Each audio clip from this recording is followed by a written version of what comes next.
O eternal and almighty God, from whom all power and wisdom come, we are assembled here before thee to frame such laws as may tend to the welfare and prosperity of our province.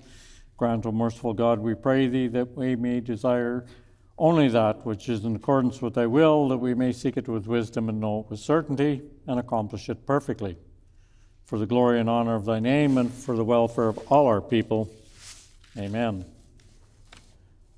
We acknowledge we are gathered on Treaty 1 territory, and that Manitoba is located on the treaty territories and ancestral lands of the Anishinaabe, Anishinaabeg, Dakota Oite, Dene, Tsuut'ina, and Neothog nations. We acknowledge Manitoba is located on the homeland of the Red River Métis. We acknowledge northern Manitoba includes lands that were and are the ancestral lands of the Inuit. We respect the spirit and intent of treaties and treaty making and remain committed to working in partnership with First Nations, Inuit, and Métis people in the spirit of truth, reconciliation, and collaboration. Please be seated.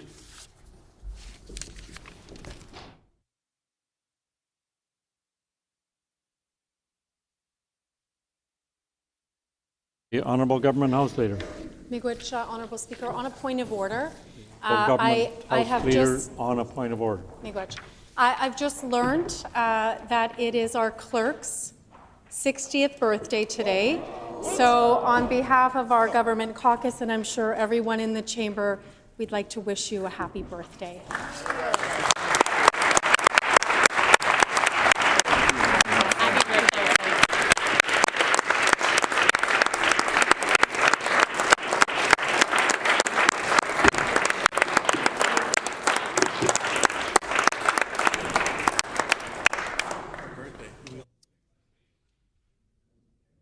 I would just point out the Honourable Government House Leader did not have a point of order, but it was a nice point, and happy birthday, Mr. the Clerk. Routine proceedings, introduction of bills, committee reports, tabling of reports, ministerial statements. The Honourable Minister of Education and Early Childhood Learning. Thank you very much, Honourable Speaker. I rise today to recognize Colleen Lucier, an exceptional Manitoban and early childhood educator who has been awarded a Certificate of Achievement through the Prime Minister's Award for Excellence in Early Childhood Education. This prestigious honour celebrates educators who demonstrate leadership, exemplary practices, and a deep commitment to helping build the foundation children need to make the best possible start in their life. Colleen has been an early childhood educator for 19 years. She began her career in Winnipeg in 2006. She then moved and worked in northern communities where she became a director. In 2012, she returned to Winnipeg and has been at the YMCA ever since, working with children of all ages. Colleen's national recognition highlights her exceptional work in outdoor education for young children, fostering exploration, resilience, and a lifelong connection to nature. At the YMCA Winnipeg's Building Blocks on Balmoral Child Care Centre, she brings creativity, compassion, and expertise to create meaningful learning experiences that reflect the core values of early childhood pedagogy. Exceptional ECEs like Colleen are the reason why our government has worked hard to make significant investments in early childhood education. That's why earlier this year, our government announced the largest ever wage grid increase for ECEs in Manitoba's history.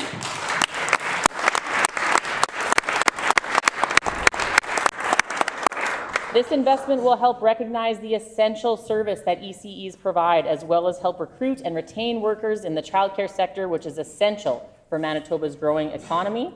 Honourable Speaker, I'm also proud to share with this House that this Friday evening, our government will be presenting the inaugural annual Early Childhood Education Awards to deserving and dedicated ECEs just like Colleen, so that ECEs across Manitoba have the opportunity finally to be celebrated, honoured, and thanked for their exceptional work. I want to extend my heartfelt congratulations to Colleen Lucier on behalf of the Government of Manitoba. Her contributions to the field of early childhood education are deeply appreciated. Her national recognition is very well deserved. Thank you, merci, miigwech, Colleen. Colleen, it breaks my heart that she wasn't able to make it here today, but I know that she's watching at home online, so I would like to invite all members of this House to join me in celebrating Colleen, her achievements, and the impact she continues to make in the lives of children and family across our great province and indeed across our country. Thank you, Honourable Speaker.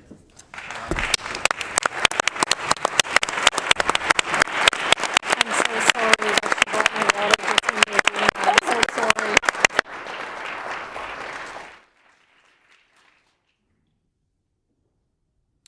The honourable member for Morden Winkler.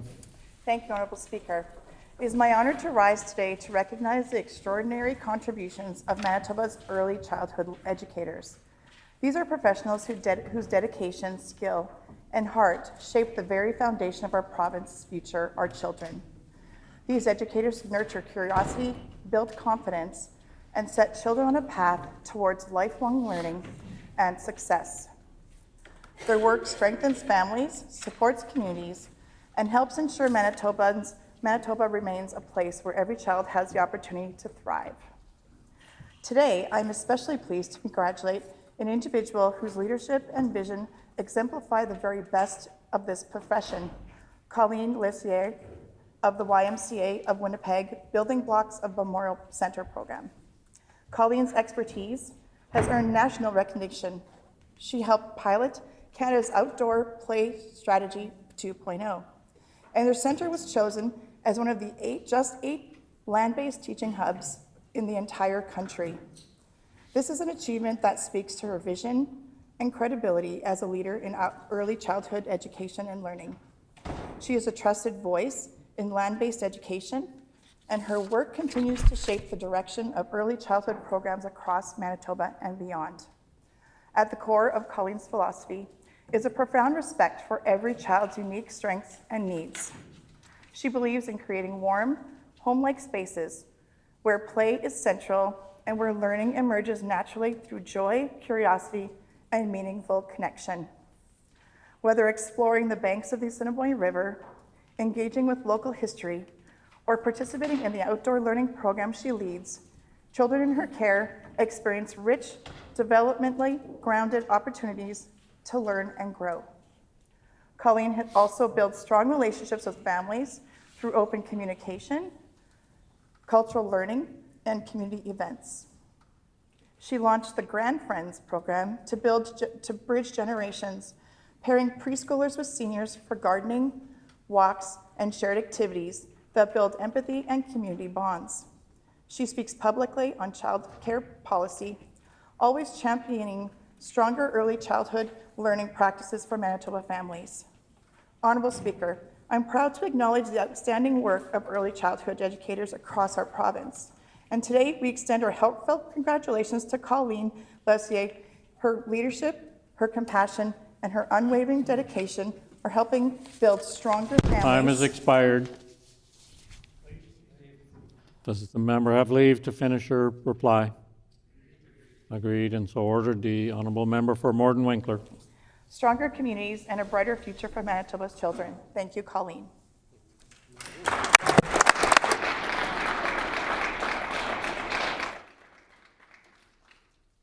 Just prior to member statements, there's some guests in the gallery I'd like to introduce. We have seated in the public gallery from Université de Saint Boniface, 40 students under the direction of Alexandre Bassard, and they are located in the constituency of the Honourable Member for St. Boniface, and we welcome you here today.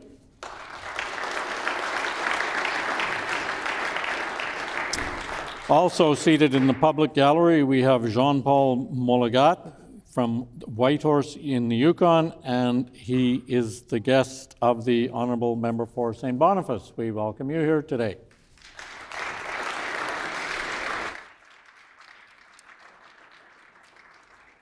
Member statements. The Honourable Minister of Environment and Climate Change. Thank you, Honourable Speaker. Today I'm proud to rise to shine a spotlight on an incredible small business in Riel, Audra's Sweet Delights, founded by the talented Audra Martin. This bakery, nestled in the Greendale Park Community Centre, is a local gem, offering cupcakes, cookies, custom cakes, and more, each crafted with care and creativity. Audra's story is nothing short of inspiring. She discovered her love for baking at just 13 years old and turned that passion into a thriving business. Along the way, she faced challenges, living with type 1 diabetes and managing anxiety, but never let those obstacles stand in her way. Instead, she transformed them into fuel for her success. As one of her former teachers at Glenlawn Collegiate, I've watched Audra's journey firsthand. Her creativity was always evident, and today it's the foundation of her business. She is also a proud graduate of the Bakery and Pastry Arts program at the Louis Riel Arts and Tech Centre, a shining example of how vocational education empowers students and opens doors to real careers. Honourable Speaker, when we support local business such as Audra's Sweet Delights, we're doing more than buying baked goods. We're investing in a young entrepreneur who embodies resilience, passion, and community spirit. I encourage everyone to visit her bakery, follow her online, and help celebrate local talent. I'm thrilled Audra is here with us today, joined by her mother, Sandra, and brother, Declan. Please join me in congratulating Audra and wishing her continued success as her business grows, because when we lift up local talent, we don't just build businesses, we build stronger communities. Let's keep making life sweeter in Manitoba by supporting local. Thank you, Honourable Speaker.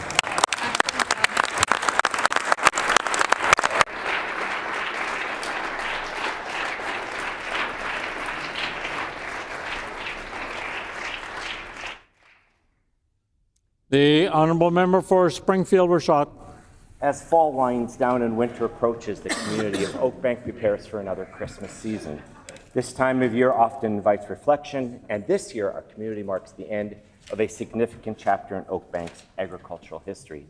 One particular farm's legacy stretches back to 1891, when Michael Rutig, a newcomer from Germany, settled in the Oakbank area and began cultivating the land. Just a few years later, in 1895, he became one of the founding members of the Oakbank Baptist Church, a congregation his family is still deeply connected to today. The original farm spanned a significant portion of land between Vernon Road and Main Street, an area now home to residential neighborhoods, schools, and commercial developments. As Michael aged, he passed the farm to his daughter, who married into the Wild family of Souris, Manitoba. The Wilds carried on the farming tradition and also operated a blacksmith shop in Oakbank. Eventually, the next generation brought a new name to the farm when a Wild daughter married into the Burdine family. In 1963, the Burdines officially took over the farm, continuing its agricultural legacy. Over the years, the farmland evolved, with the community transitioning gradually into residential and commercial use. The farm focused on growing staple prairie crops, including wheat, soybeans, flax, and oats. And in 1996, it earned the provincial Century Farm status, recognizing over 100 years of continuous farm family ownership. In 2018, Howard and Darrell Burdine closed the family operation. From its roots in 1891 to its upcoming sale, the Burdine family farm represents more than a piece of land. It symbolizes the spirit of community, resilience, and tradition. As we finished another harvest season, we celebrate the legacy of those who worked this land and gave so much to Oakbank and the greater Springfield community. Hear, hear. The honourable member for Tyndall Park. Honourable Speaker, I rise this afternoon to recognize the Tyndall Park Community Fitness Club 55 Plus group, a group of mainly seniors that get together throughout the week to exercise through Zumba, strength, stretching, yoga, and line dancing. The group was founded by Joe and Remy Renanti in their desire to enhance their lifestyle. After frequent outings to the Forks, Kildonan Place, and Garden City to find a fitness program, they realized the amount of time commuting was outweighing the fitness session. So, on September 18th, 2017, they envisioned a fitness program that would serve local community members right in the heart of Tyndall Park. Their goals included enhancing physical function, healthy lifestyles, boosting mental health, and social wellness. Through resources and connections, former councillor Mike Pactican and David D'Souza, operations manager for Tyndall Park Community Centre and the City Administration Office, they successfully secured the rec hall at the community centre. Now, unfortunately, due to the pandemic and funding from March 2018 until 2024, the program was discontinued. However, I'm happy to report that earlier this year, Tito Joe announced that the club will be resuming.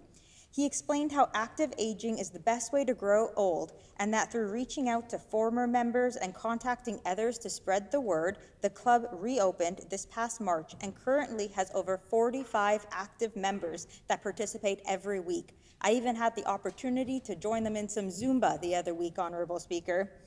Now, as I wrap up, I want to thank Tito Joe and all of those involved in making the club a success, and ask my colleagues to join me today in recognizing and celebrating all of those who have joined us in the gallery. Thank you.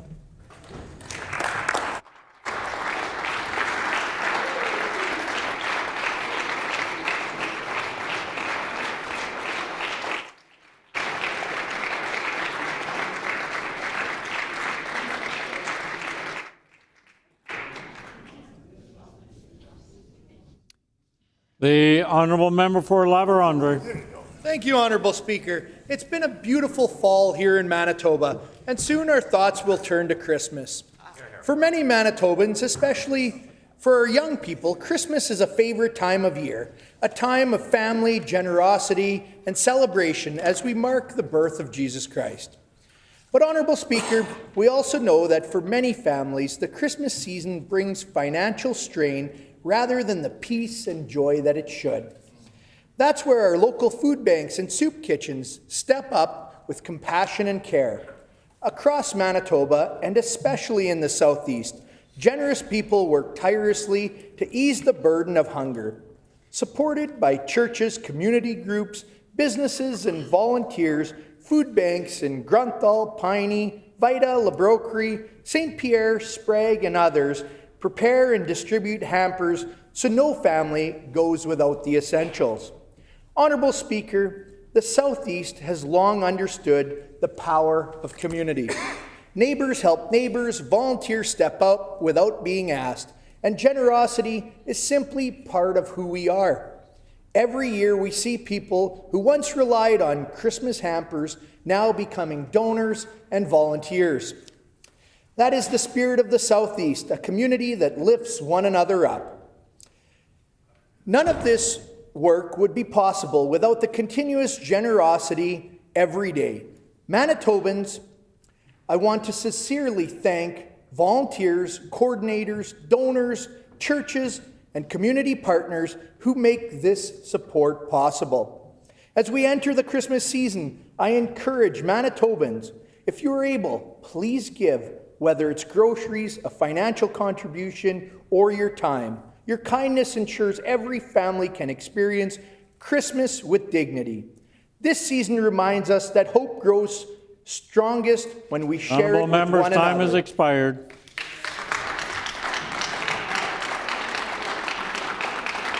The Honourable Member for Fort Garry. I had the great honour this past weekend to be invited to attend the very last meeting of the Fort Garry Legion. First established in 1931, it will cease operations this Saturday night. A Legion which has been part of the Fort Garry community for 94 years. At its height, it had over 1,500 members, now less than 300. The Legion was no longer financially viable, and the membership made the very difficult decision to cease operations, shut down the Fort Garry branch, and to merge with South Osborne. Sadly, what's occurred at the Fort Garry Legion is not unique or nowadays even unusual. The South Osborne Legion is made up of the former Fort Rouge, St. Vital, and two former Imperial veteran branches. Recently, Winnipeg lost Brooklyn's branch, which was the oldest Legion operating in Canada. At one time, the Royal Canadian Legion was the largest voluntary service organization in Canada. 240 branches have closed in recent years, and many legions are struggling, and many more will be closing in the future. The Legion is a fundamental part of our heritage and our culture. It's often one of the key public institutions in many small towns. Legion branches are central places for people to gather and feel connected to their neighbors. In many places, they serve as a primary community center, hosting weddings, town meetings, and even provincial court. At the final meeting at Fort Garry Legion, I witnessed the love these members had for each other, their community. I watched as members gave often tearful final reports and were speaking to friends for the last time, some having been members for 40 or 50 years. Saying goodbye to people who'd become a second family to them. It became very clear to me that as a province, we are losing a piece of ourselves and we are lesser for it. This is part of Manitoba heritage that's disappearing. Ken Izard, the last president of Fort Garry Legion, asked me to bring a message to this Manitoba legislature. He said it's too late for them, but he urges governments to act before we lose more legions. There is a role for the province in preserving this piece of our cultural heritage. I urge my fellow MLAs to drop by the time has expired. Does the honourable member have leave to complete his statement? Agreed, and so ordered. The honourable member for Fort Garry. I urge my fellow MLEs to drop by the Fort Garry Legion this Saturday and say goodbye to an old friend, one that's always been there for Fort Garry. Thank you.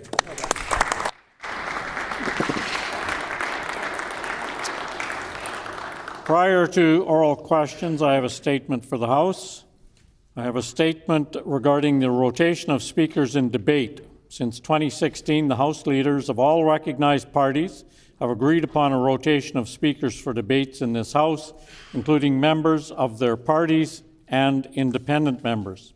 In the past, if an independent member missed their spot in debate, they would be able to speak later in the same debate whenever they wished. In some instances, this practice has caused disorder in House proceedings.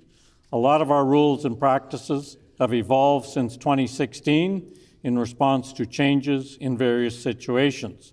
As the Speaker of this House, I have determined that this debate rotation must also evolve. As a reminder to members, our Rule 9(1) states that the Speaker shall preserve order and decorum and enforce rules and shall decide all questions of order without appeal.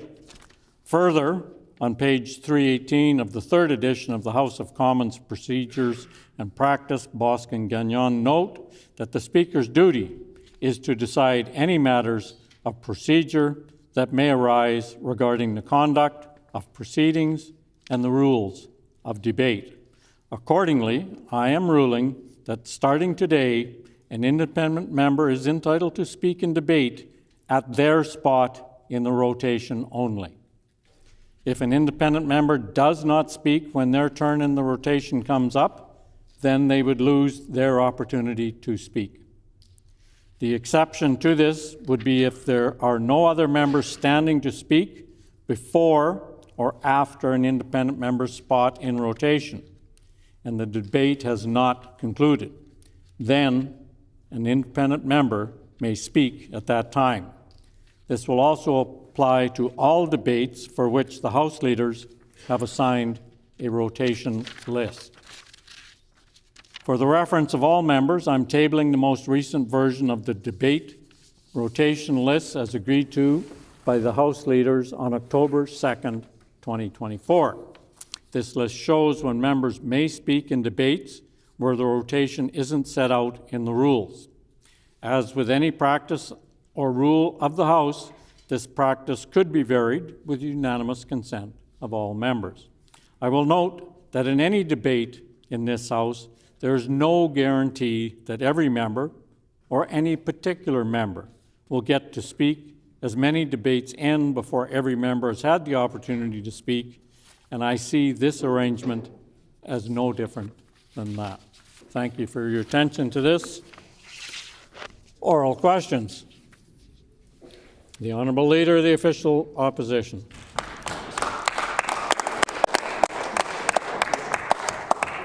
Honourable Speaker, the healthcare system is worse off than it was 2 years ago. Ask any Manitoban.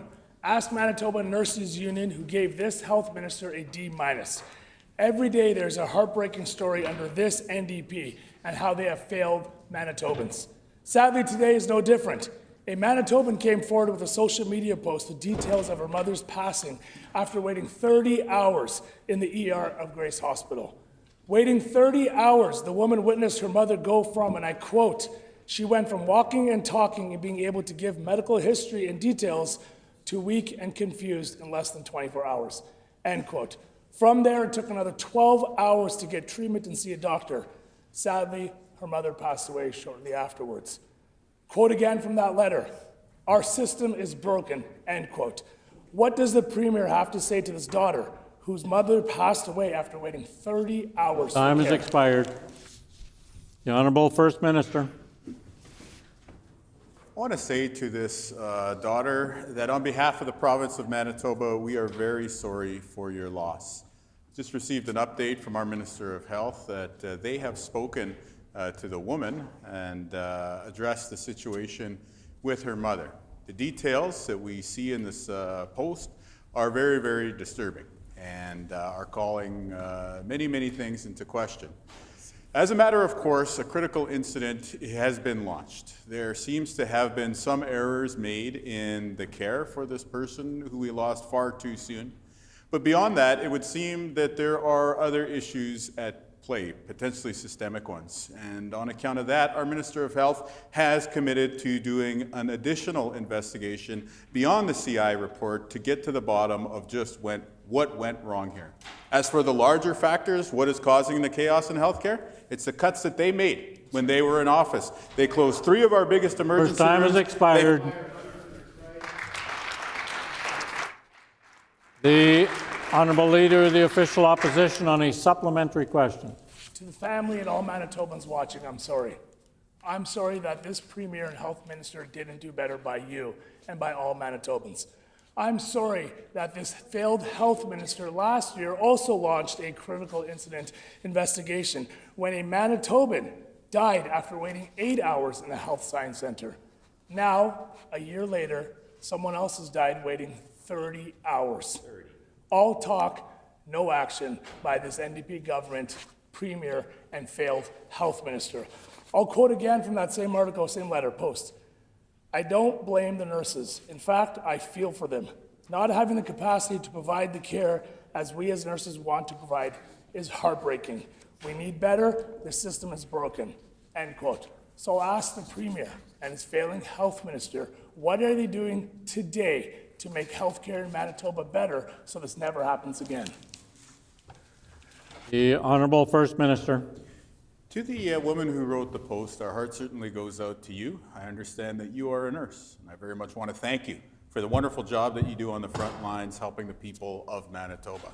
Since we've taken office, the Minister of Health and myself have sent a clear message: help is coming. To date, 3,500 new frontline healthcare staff have been added at the bedside. The members opposite cut nursing positions. They closed emergency rooms. Repairing the damage that we saw in our healthcare system will not be accomplished overnight. Along the way, when incidents such as this take place, we will leave no stone unturned to get to the bottom of what went wrong.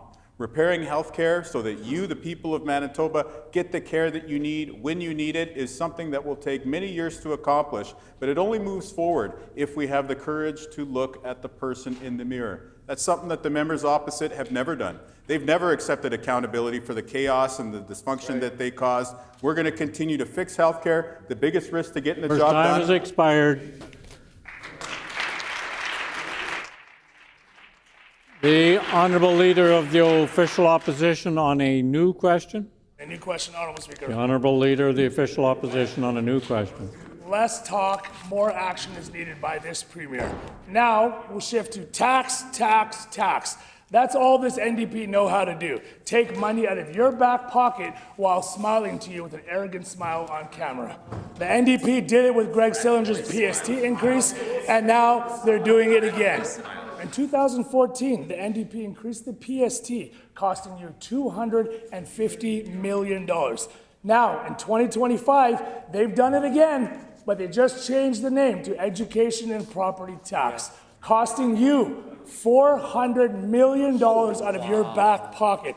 The Premier and Finance Minister falsely claim that Manitobans are not paying more under the NDP, but $400 million says they are. Will the Premier stand up and apologize to Manitobans for taking a page out of his mentor, Greg Sillinger's playbook, and increasing your taxes? The Honourable First Minister. No. I cut taxes. That's right. I got here, I cut the gas tax. I cut your income taxes. I cut corporate taxes. I even went out and I cut the payroll tax. This is Mr. Tax Cut. That's right. On the other side, let's talk political mentors. Heather Stephenson? Yeah. Heather Stephenson? Who would look up to Heather Stephenson? The worst Premier that Manitoba has ever had. he would look up to her. Still stands by her, even as she became the first premier in Manitoba history to break the law, disgracing herself, tripping on the way out the door after Manitobans had voted her out of office. You want accountability for taxpayers? Ask this. You pay his salary, he can't even carry a whole question period. He's supposed to do 3 sets of questions each time. He won't do it because he wants somebody elected under our banner to ask questions a question period. There we go.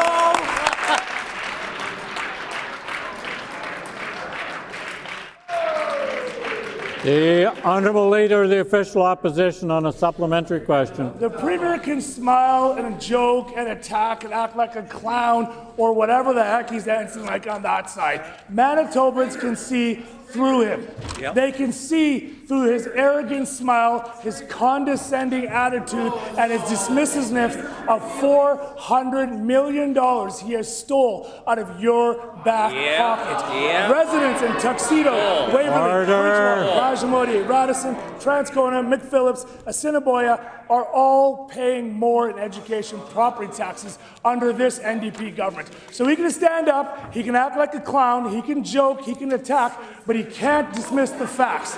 And the facts are, he is taking more money out of your back pocket. So will the Premier apologize for taxing you $400 million when he promised he wouldn't? Here, here. The Honourable First Minister. And the member knows something about apologies. Every week he's calling up CBC, CJLB. Can I come down and apologize for what I stepped in this week? Whether it's attacking trans kids or the general LGBTQ community, he's saying sorry every single day. Yeah. What's up with that? Yeah. Trans kids don't even know who he is. Yeah. Why is he always talking about them? That's right. It's bizarre. It's weird. It's inappropriate. Sure. But let's get back to the matter at hand. Taxpayer accountability. They pay him more than $150 grand each year. And what do they get for it? 4 questions? Yeah. 4 questions, that's it? I ask 6 questions minimum every single day in opposition. You want to ask questions about accountability? How about this, Honourable Speaker? Show up and do your job first.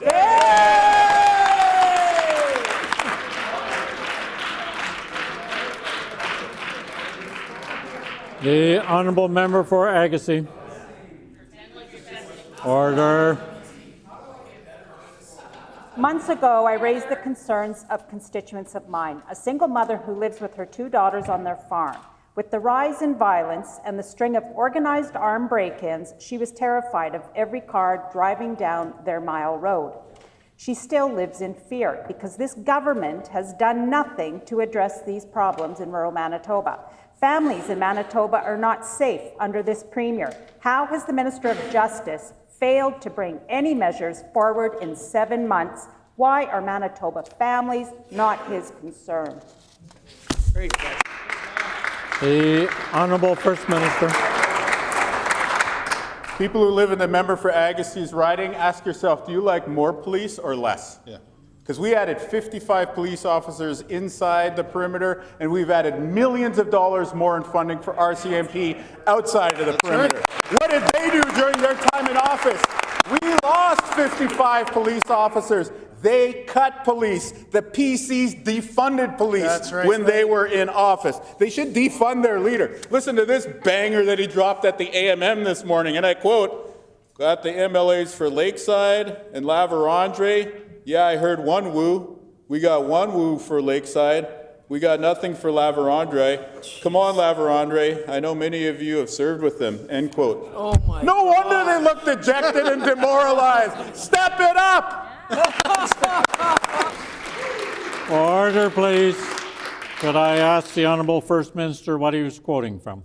The Honourable First Minister. Say it again. It's the comments from the AMM convention. Would you like me to table it? Please. Okay, I'll ask staff to send in 4 copies of this, as well as 4 copies of the cringe comments about Inwood that were made a few minutes after that, and 4 copies of the Jerry Maguire cringe moment towards the end, because we'll table those very soon as well, too. Thank you. The Honourable Member for Agassiz. A lot better than your speech. Order. The Honourable Member for Agassiz. Clearly no concern for families there, but more concerned about quotes from Jerry Maguire. Rural or urban, east, west, or Winnipeg, I'm hearing it all. Families are scared. They're reaching out to share their stories.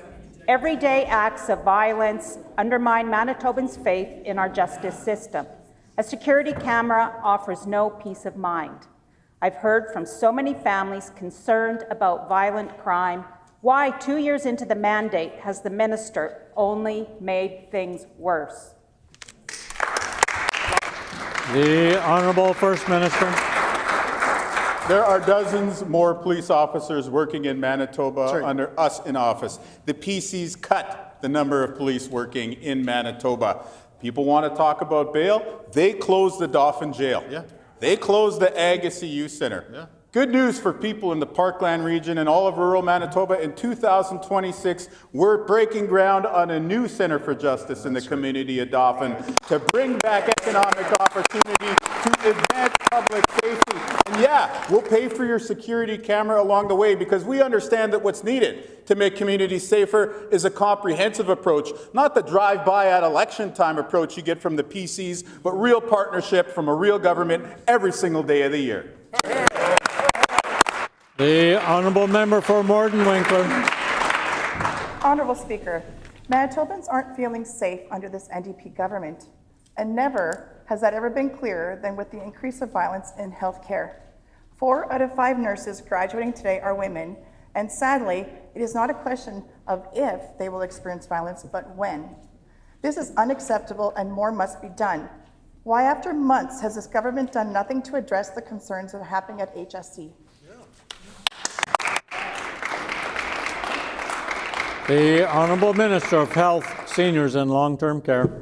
Honourable Speaker, we've been addressing safety and security concerns at Health Sciences Centre at sites across the province since day one. Yeah. I was stunned when I became the Minister of Health and opened what I thought would be a file full of plans to address safety and security under the previous government and learned that there was not a single piece of paper in it. There was no work done by the previous PC government for 7.5 years to make healthcare safer and more secure. For 2 years, we had institutional safety officer legislation under the PCs that never saw a single person hired or trained in this province. To date, 130 institutional safety officers working at sites across this province. We know there's more to do. We're going to keep doing that work with experts and our Department of Justice for all Manitobans. Great job, Minister. The Honourable Member for Morden Winkler. Honourable Speaker, in 1 week there were 5 sexual assaults at the HSC this summer alone. Earlier this month, a nurse was sexually assaulted in the parkade at St. Boniface Hospital. Now, a judge is putting it out there that the assailant might not be held criminally responsible. What assurance can this minister give Manitobans that this repeat offender is not going to go back and terrorize nurses next week? The Honourable Minister of Health, Seniors and Long-Term Care. Healthcare workers deserve to be safe at their jobs. Manitobans deserve to be safe in their communities. And that is why our government has been working across departments to take real steps to make our communities and our healthcare settings and campuses much safer. We have done something that has not been done before. We are working with the Department of Justice, Winnipeg Police Services, RCMP, First Nation Safety Officer programs, regional health authorities, and sites across the province in collaboration to take steps to make sure that healthcare workers are safer in this province. 7.5 years of less than no action taken has had consequences here in Manitoba. We are moving things in the right direction. We're going to keep doing this work so that healthcare workers are safer. And that member opposite would do better to stand up and apologize for her lack of action when the PCs were in government. Member's time has expired. The Honourable Member for Portage-La Prairie. Honourable Speaker, I've heard from a Winnipeg mother who is worried for her kids' safety. Her child care facility has had to start posting a security guard for pickup and drop-off safety. This is absolutely absurd. Under this failed NDP, child care facilities are needing to take their limited funds for security guards. That isn't sustainable or acceptable. How has this government failed so miserably for daycares in Manitoba? The Honourable Minister of Education and Early Childhood Learning. Thank you, Honourable Speaker. And like the Deputy Premier just shared with this House, just like healthcare workers, early childhood educators, childcare assistants, families and children absolutely deserve to be safe in their childcare spaces. Unfortunately, Honourable Speaker, for 7.5 years, childcare centres saw their operating funding frozen, absolutely frozen under this government. Under the previous government. Under our government, we have come in, we have finally increased operating funding to childcare centres so that they can meet the needs of their families, so that they can finally pay their early childhood educators a fair living wage, something the previous government cared nothing about. We're going to continue working with that childcare centre and childcare centres across Manitoba. Expired.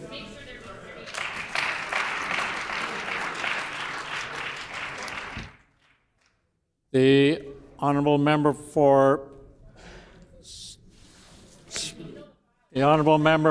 Woods. Honourable Speaker, Manitobans just aren't safe under this Premier. Alarming new stats show how violent crime on Winnipeg Transit has spiked under the NDP government. Winnipeg has the worst record on transit crime in Canada, with violent incidents spiking this past 2 years under the NDP. Women and children taking the bus to school and work don't feel safe. University students don't feel safe because they're not safe under this Premier and his failed Minister of Justice. So here's my question. Since they don't seem to be concerned, will the Premier and his Minister commit to taking the Winnipeg Transit to and from work unescorted for 1 month, or do they think time has expired. The Honourable Minister of Justice. Well, this member is just wrong, Honourable Speaker. In fact, the numbers that she's quoting are an indictment of the record of the previous government. Right. We saw year over year over year that transit was getting less safe under their watch, and they did nothing. They did absolutely nothing, Honourable Speaker. We've started to see the stats show we're making a difference. We're seeing safety on our buses, and that's because we proclaimed the legislation that allowed transit safety officers to operate in our city. That's the kind of action that we're willing to take in partnership with law enforcement, in partnership with municipalities. We're making communities safer because that's what Manitobans are asking for. The Honourable Member for Tyndall Park. Honourable Speaker, this government committed to building 23,000 childcare spaces. However, more than halfway through their mandate, they have only achieved 14% of their goal. There have been millions of federal dollars available over the last 5 years, yet we are not seeing enough tangible spaces being created. One approach to childcare spaces is licensed, fully operational, home-based centres. Manitoba could easily afford to immediately create 1,000 spaces and have them funded at $10 a day for 16 years. Because we are in such need of these spaces, is the government considering supporting licensed, fully operational, home-based centres? The Honourable Minister of Education and Early Childhood Learning. Thank you, Honourable Speaker, and I thank the member for Tyndall Park for this important question on such an important issue that's on top of mind for Manitobans across our province. Just this morning, Honourable Speaker, we were at the Association of Manitoba Municipalities, and we heard a lot of questions, including questions on public safety, including questions on healthcare. And what I would like to share with the House is that the best healthcare plan, the best public safety plan starts with education. And education, Honourable Speaker, starts in our child care sector. So our government is so proud to have been investing in child care infrastructure. We have tens of millions of dollars of projects on the way right now. Those include licensed sensors. Those also include time licensed... has expired. The Honourable Member for Tyndall Park. Honourable Speaker, when the government was in opposition, they often emphasized the importance of public engagement. Yet today, families and childcare providers are seeing a troubling lack of meaningful public input. To truly reflect the needs of Manitobans, the government needs to listen to everyone. This includes parents, existing home-based childcare providers, childcare centres, and experts for insights that could significantly strengthen policy and unlock practical solutions. Will this government provide an opportunity to meet with stakeholders who have information to contribute towards speeding up the creation of childcare spaces? The Honourable Minister of Education and Early Childhood Learning. Again, I thank the member opposite for the important question. And absolutely, not only are we open to having further consultations with some of the groups that the member from Tyndall Park just mentioned, but that's something that we've been doing actively and ongoing. I'm so lucky to have the insight of the minister's consultation table, which is made up of representatives from all across the sector, including from the for-profit sector, the not-for-profit sector, the home-based sector. We're going to continue working with our friends at the AMM and municipalities across the province. We're working with First Nations, we're working with the healthcare sector, and we're working with our school divisions to make sure that this is really an all hands-on-deck approach of taking advantage of this excellent opportunity we have with our partners at the federal government, a partnership that the previous government failed to act upon. We are so grateful for this exciting time in Canada where we are going to see childcare spaces finally expand across our province. First time has expired. The Honourable Member for Tyndall Park on a final supplementary question. Honourable Speaker, the childcare spaces that this government promised has a profound impact on families, especially women. Affordable and accessible childcare is a crucial issue for working families. Parents are often being forced to leave the workforce, and families are often struggling to find and access affordable care. The lack of childcare spaces is an urgent issue. Across the province, many home-based providers could be licensed and immediately offer $10 a day care, yet this opportunity continues to be overlooked. How does the government intend to meet its childcare space targets when centre-based construction alone cannot keep up with the demand? The Honourable Minister of Education and Early Childhood Learning. Thank you, Honourable Speaker. And we know that working with our centres, our existing centres, are really one of the best ways to rapidly scale up childcare space expansion here in Manitoba. But there absolutely are licensed home childcare providers here in the province. We are so grateful for them, and we're going to continue working with them. As I said earlier, Honourable Speaker, childcare is not just an issue that will promote greater public safety, greater healthcare outcomes down the road, but it also is a huge measure on our economy and on affordability. And $10 a day, true $10 a day childcare is something that this government finally implemented. And you know what, Honourable Speaker? Do you know what Manitoba families saw this summer? Over $1,000 of savings that went straight into their pockets thanks to true $10 a day daycare brought to you by the Manitoba NDP. Member's time has expired. The Honourable Member for St. Boniface. L'honorable Président, depuis notre arrivée au pouvoir, l'une des principales priorités de notre gouvernement est d'assurer que les familles aient accès à de bons services de garde. Lorsque les services de garde prospèrent, nos familles prospèrent aussi et notre économie prospère également. Après des années de négligence de la part du Parti conservateur, la ministre de l'Éducation et de l'Apprentissage de la petite enfance peut-elle nous en dire davantage sur les façons dont notre gouvernement offre enfin aux éducatrices et aux éducateurs de la petite enfance le respect et la rémunération qu'ils méritent? The Honourable Minister of Education and Early Childhood Learning. Merci beaucoup. Au ce côté de la Chambre, on this side of the House, we value the important role that early childhood educators play in children's lives and supporting working families' ability to pursue either their career or their education opportunities. These educators are the foundation of our economy. Because of their work, parents can go to school or build careers that help power our province. As Minister, I am proud to support early childhood educators and childcare assistants in seeing the single largest wage increase in this sector's history. If you are an early childhood educator, it is a fact that you are better paid and better respected when an NDP government is in power, and we are proud of this. We are proud of you. After 7.5 years of neglect, it's never been a better time. Le moment est venu. The time is now. Folks working in early childhood learning can know that they have a provincial government committed to supporting and The honourable member for Midland. Honourable Speaker, children are not safe under this NDP government. Violent crime in Winnipeg and surrounding communities is getting worse and climbing month after month. Families are scared to walk to school, to work, or to take the bus. They do not feel safe in their own neighbourhoods. Schools are having to lock down because of violent offenders on our streets. As recently as last week in River Heights, when a man with a machete approached a parent waiting to pick their kids up from school. Wow. Frontline officers are saying the situation is getting worse. Will this minister admit that his soft on crime, catch and release policies are failing Manitoba children? Yes, they are. Yes.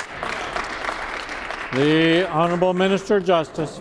Well, thank you, Honourable Speaker. Of course, we're making our streets safer. We're doing that in partnership with law enforcement. We've added 36 new officers here in the city of Winnipeg. Province-wide, we've added more officers in community. And really what this is about is ensuring that our streets are safe, both through the partnership with law enforcement and that funding agreement, but also ensuring that we're making the changes here at the legislative level to ensure that our streets are safe, specifically around machetes. Of course, we brought in an important bill, an important change that limits the access of youth to those weapons, but we're going further with that legislation. I encourage members opposite, don't stand in the way this time. Get on board. Let's make our streets safer. I hope they support that legislation when it comes to the House. Time has expired. The honourable member for Brandon West. I'm not so sure about this minister's claim about extra policing in the province. If you listen to AMM today, it was also clear municipalities expect much more from this government when it comes to supporting policing. Families are terrified under this NDP government.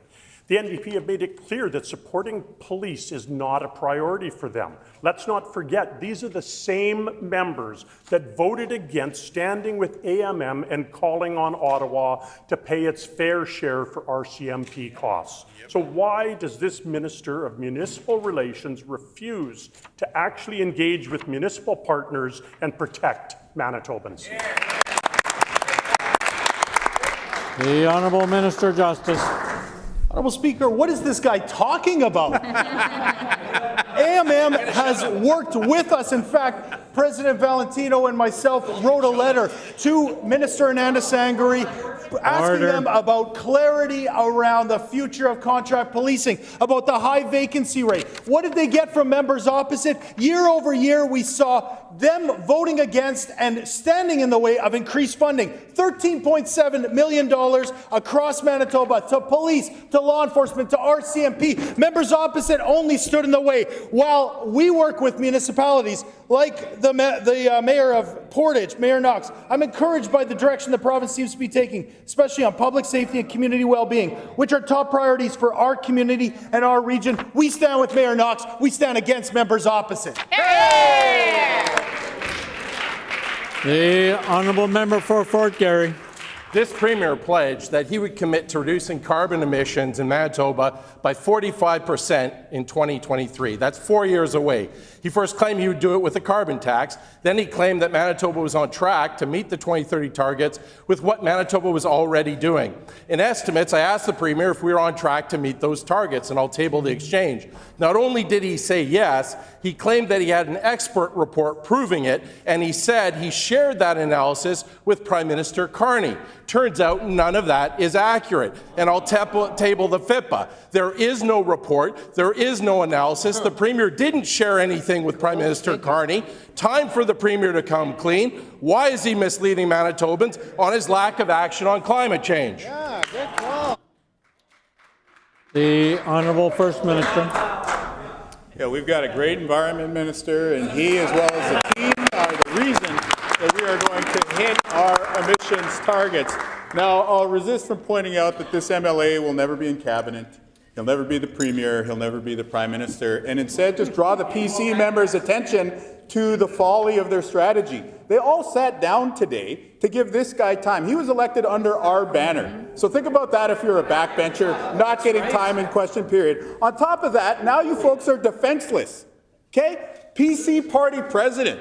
again, in his campaign to win, says that his own party has been breaking the rules for years. I'll table a transcript of his website for them to review. So I asked a member for Fort Garry, doesn't he think it's a darn shame that the PC president himself says that their party is all about breaking the rules?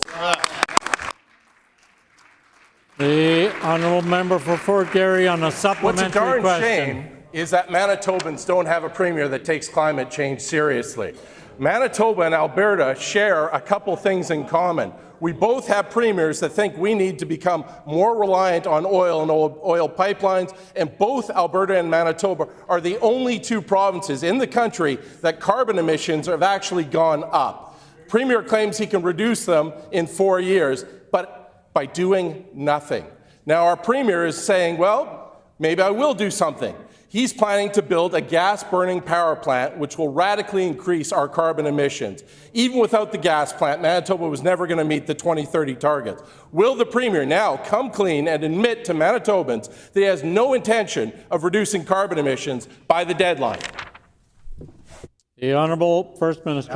No, we're going to hit all the targets and we're going to grow the economy. But the PC members, check this out. This is what your new party president says about your party. We've not been following our own rules for a while now.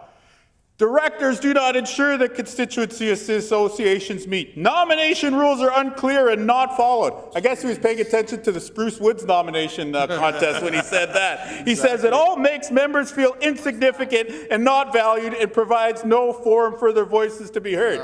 Yeah, no kidding, we know. The whole province knows. That's why they're sitting in the opposition benches. So while they sit over there on timeout and reconsider this Wednesday strategy of theirs that lets them toss and turn in the wind, defenseless that they are, we will table another document showing not only do they ignore their own party members, this one says that they ignore youth in Manitoba. What? It's a whole demographic group. But then again, from the PCs, we shouldn't be surprised about them ignoring an entire part of our society. Time has expired.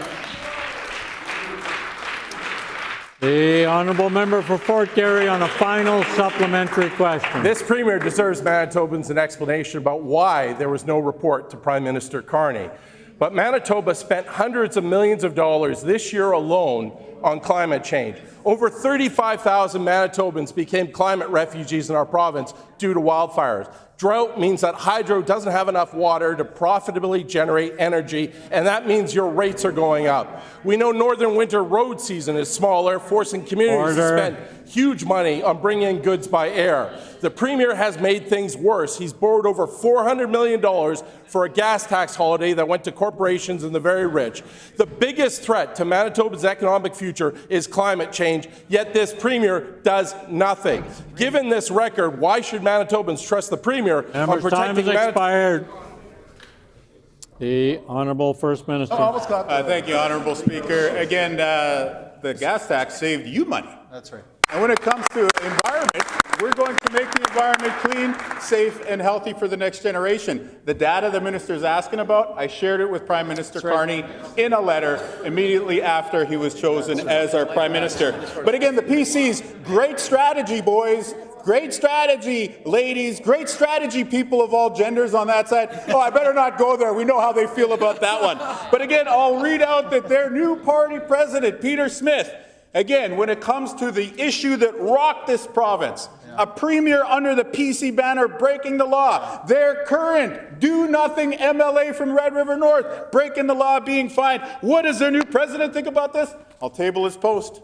He doesn't think Heather Stephenson did anything wrong. What? That's the person leading their party. That's the person designing their campaign. And that's the leader that they all follow when they come to QP. Member's to get time has expired.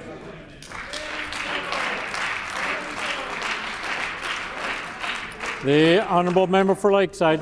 Honourable Speaker, the Warren Daycare Project was announced by the PCs. The NDP government doubled down and affirmed that commitment. Yet today, parents are still waiting for answers while the project sits in limbo. Can this minister explain why this critical childcare project has been delayed and why the community has not been kept informed about shifting timelines? The Honourable Minister of Education and Early Childhood Learning. As I said, Honourable Speaker, it is the case that we are building thousands of childcare spaces across Manitoba. We have tens of millions of dollars of projects in construction right now, Honourable Speaker. We do have a new procurement strategy, Honourable Speaker, that we needed to do to make sure that Manitobans are earning value for dollar, unlike the deal that they had under the previous PCs, who, you know what their childcare plan, Honourable Speaker, was to find a creative way to give $2.8 million of taxpayer dollars that was meant to go to families for childcare, and they gave it to the leader of their last election, Honourable Speaker. It is a disgrace, it is shameful, and we will absolutely clean up the mess that the PCs left us with.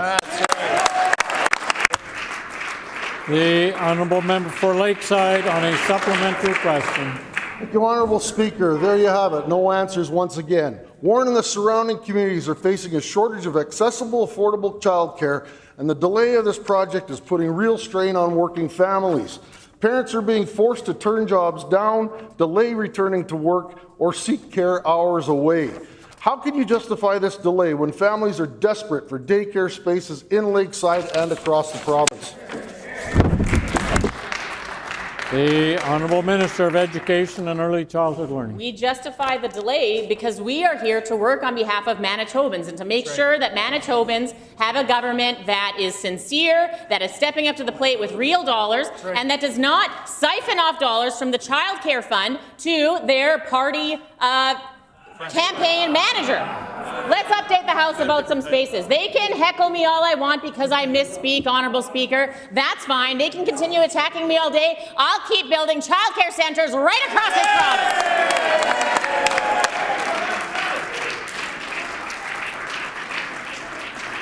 province. The honourable member for Lakeside on a final supplementary question. Honourable Speaker, last fall, this minister stated in committee that this project was fully funded, approved, and will proceed. A year has passed and no apparent progress has been made. The community deserves transparency. Will you commit today to a clear public update and timeline for completion of this project? Order, please. I would just caution the member to make sure he's addressing his questions through the chair and not directly to a member opposite. The Honourable Minister of Education and Early Childhood Learning. Thank you, Honourable Speaker. The community was advised of the delay in the project back in July. I can update the House that this project is proceeding, that procurement is on track, and that shovels will be in the ground right away. Just like the projects that we've opened in Morden, in the member for Morden Winkler's constituency, 104 spaces. Just like the 62 spaces we opened in Balder in the riding of Turtle Mountain. Just like the 74 spaces we opened in Tyndall in the member for Lactabani's riding. Just like the 104 spaces we opened in Clevefield in the member for La Vérendrye's riding.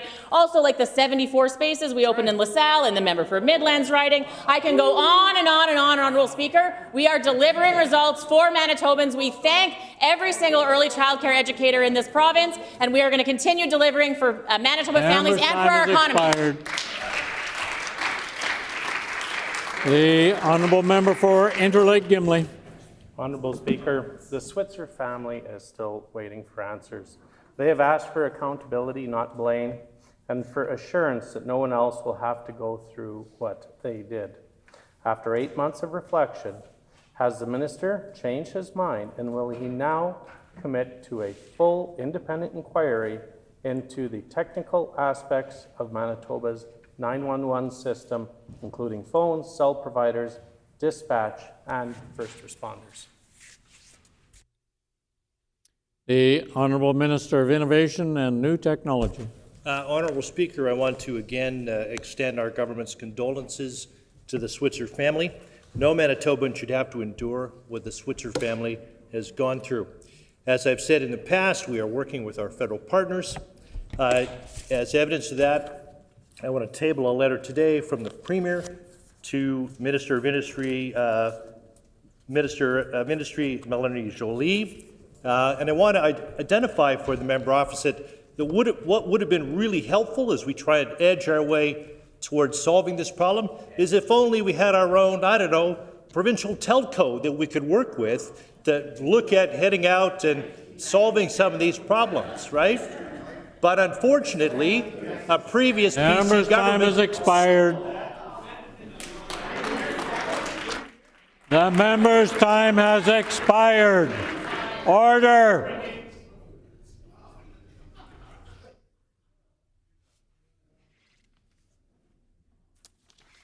The time for oral questions has also expired, and I have some introductions. We have seated in the public gallery from the Steinbach Christian School 24 grade 9 students under the direction of Kurt Plett, and this group is located in the constituency of the Honourable Member for Steinbach.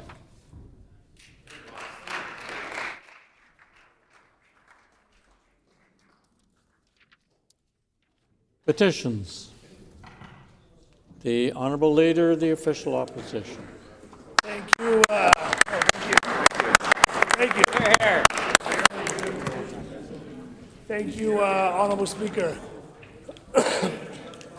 Honourable Speaker, I wish to present the following petition to the Legislative Assembly of Manitoba. The background to this. The Honourable First Minister on a point of order. Yes, Honourable Speaker, I was remiss in not following your direction to table some of the information that you had requested.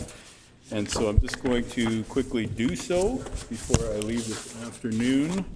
I think that these are the comments that the member opposite made about his colleagues. And, well, we'll save the rest for later. Thank you, sir. I thank the Honourable First Minister for that. It's not a point of order, but I do appreciate that you tabled the documents you said you would. The Honourable Leader of the Official Opposition on this petition.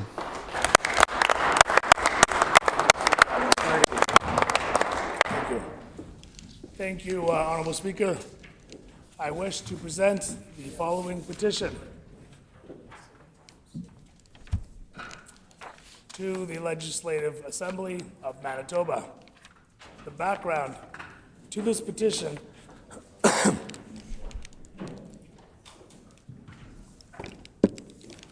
sorry, Honourable Speaker. The background to this petition is as follows.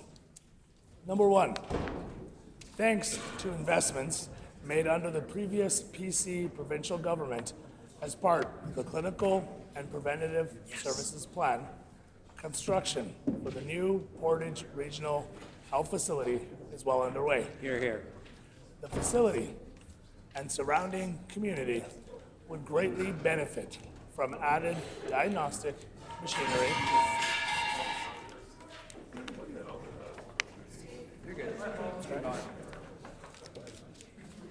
the previous PC provincial government, as part of the Clinical and Preventative Service Plan, construction for the new Portage Regional Health Facility is well underway. The facility and surrounding community would greatly benefit from added diagnostic machinery and equipment, but specifically the addition of an MRI machine. Number two, an MRI machine is a non-invasive medical imaging technique that uses a magnetic field and computer-generated radio waves to create digital images of organs and tissues in the human body. It is used for disease detection, diagnosis, and treatment monitoring. Number three, Portage La Prairie is centrally located in Manitoba and is on the number 1 highway in the Southern Health St. Saud Health Authority. Currently, there is only one MRI machine in the RHA. Number 4, an MRI machine located in the Portage Regional Health Facility will reduce transportation costs for patients, as well as reduce the burden on stretcher services and ambulance use. It will bring care closer to home and reduce wait times for MRI scans across the province. Number 5, located around Portage La Prairie,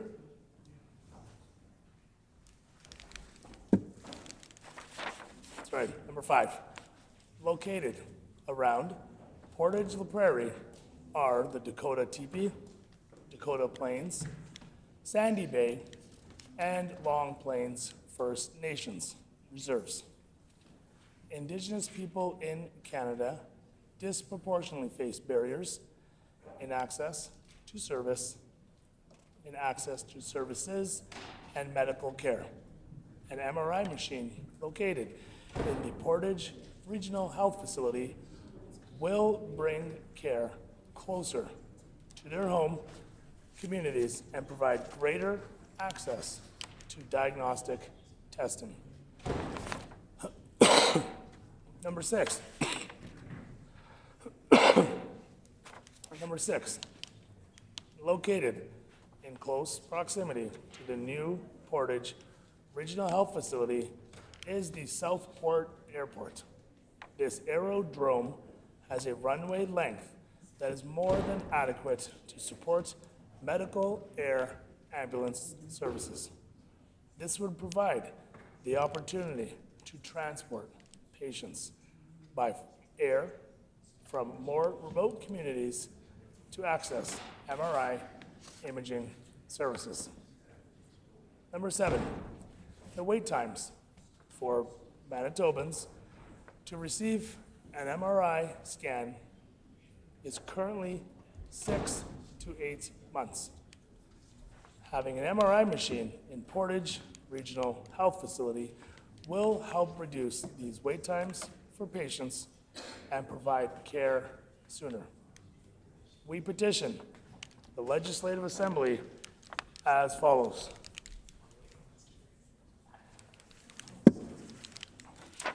To urge the provincial government to support the investment and placement of an MRI machine in the Portage Regional Health Facility in Portage, La Prairie, Manitoba. Honorable Speaker, this petition was signed by Celine Marsh, Shauna Patton, Darlene Brasher. Honorable Speaker, this petition has been signed by many, many, many more Manitobans. Hear, hear. Hear, hear. The honourable member for Roblin.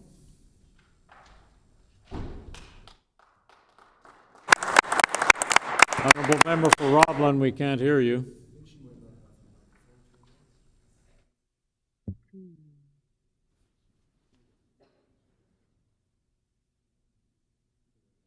Honourable member for Roblin. The honourable member for Roblin. Can you hear me now? I can't. Shoot.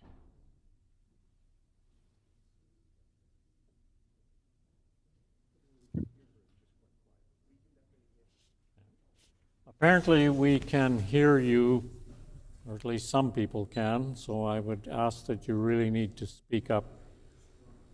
Honourable member for Roblin. Thank you, Honorable Speaker. I'm not sure what's going on with my headphones. I wish to present the following petition to the Legislative Assembly of Manitoba. The background to this petition is as follows.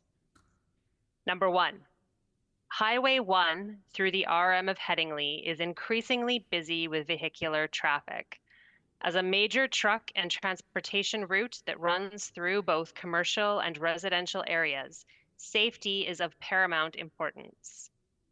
Number two, there are many local businesses and homes in this area, meaning that motorists must safely share the roadway with cyclists and pedestrians.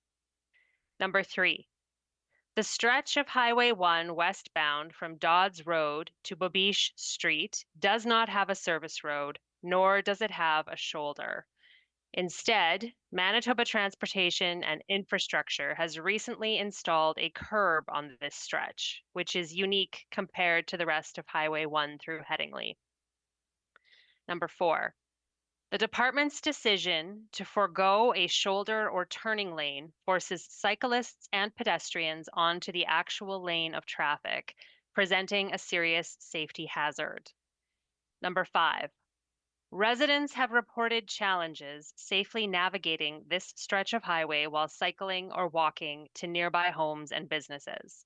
Some residents fear that it is only a matter of time until a pedestrian or cyclist is seriously injured or killed. We petition the Legislative Assembly of Manitoba as follows: to urge the provincial government to install a sidewalk or shoulder with a turning lane to facilitate safe pedestrian and cyclist traffic along Highway 1 westbound from Dodds Road to Bobiche Street. And this petition is signed by Michael Gowrie, Rodrigo Gagnon, Brandon Robson, and many, many other Manitobans. The honourable member for Brandon West. Thank you, Honourable Speaker. I wish to present the following petition to the Legislative Assembly of Manitoba. The background to this petition is as follows. Number 1, due to evolving scientific evidence, the Canadian Cancer Society, the CCS, is now urging all provinces and territories to lower the starting age for breast screening to 40. Number 2, based off 2023 treatment standards, it is estimated that screening women annually for breast cancer starting at age 40 will save the Canadian healthcare system $460 million annually. Number 3, after non-melanoma skin cancers, breast cancer is the most common form of cancer among Canadian women. 1 in 8 Canadian women will be diagnosed with breast cancer during their lifetime, and 1 in 36 will die from it. This is 30,500 diagnoses and 5,500 deaths every year, and 84 diagnoses and 15 deaths every day. Number 4, early detection of breast cancer will lead to better outcomes in patients with better odds of survival and less severe cases. Women in their 40s who have access to mammograms have a 44% lower mortality rate from breast cancer than those who don't receive screening. Number 5, every other province and territory in Canada has already lowered the breast cancer screening age or announced their intention to do so. Other provinces in Canada have already commenced the work of expanding screening programs and hiring additional technologists into their public health care system. Number 6, Manitoba is currently behind the rest of the country and has no formal plan to increase its screening capacity or lower the breast cancer screening age. Number 7, lowering the breast cancer screening age to 40 in Manitoba will reduce long-term costs to the healthcare system because cancers that are caught earlier are typically less complicated to treat. We petition the Legislative Assembly of Manitoba as follows: to urge the provincial government to immediately put forward a plan to increase breast cancer screening capacity and lower the breast cancer screening age to 40. And Honourable Speaker, this petition was signed by Ian Broom, Norrie Mitchell, Jeff Harwood, and many, many other fine Manitobans. The honourable member for Portage La Prairie. Honourable Speaker, I wish to present the following petition. The background of this petition is as follows. Number one, thanks to the investment made under the previous PC provincial government as part of the Clinical and Preventative Services Plan, construction for the new Portage Regional Health Facility is well underway. The facility and surrounding community would greatly benefit from added diagnostic machinery and equipment, but specifically the addition of an MRI machine. Number two, an MRI machine is a non-invasive medical imaging technique that uses a magnetic field and a computer-generated radio waves to create detailed images of organs and tissues in the human body. It is used for disease detection, diagnosis, and treatment monitoring. Number three, Portage La Prairie is centrally located in Manitoba, and it's on the #1 highway in the Southern Health Santé Sud Health Authority. Currently, there is only one MRI machine in the RHA. Number four, an MRI machine located in the Portage Regional Health Facility will reduce transportation costs for patients, as well as reduce the burden on stretcher services and ambulance use. It will bring care closer to home and reduce wait times for MRI scans across the province. Number five, located around Portage La Prairie are the Dakota Teepee, Dakota Plains, Sandy Bay, and Long Plains First Nations reserves. Indigenous people in Canada disproportionately face barriers in access to services and medical care. An MRI machine located in the Portage Regional Health Facility will bring care closer to their home communities and provide greater access to diagnostic testing. Number six, located in close proximity to the new Portage Regional Health Facility is the Southport Airport. This aerodrome has a runway length that is more than adequate to support medical air ambulance services. This would provide the opportunity to transport patients by air from remote communities to access MRI imaging services.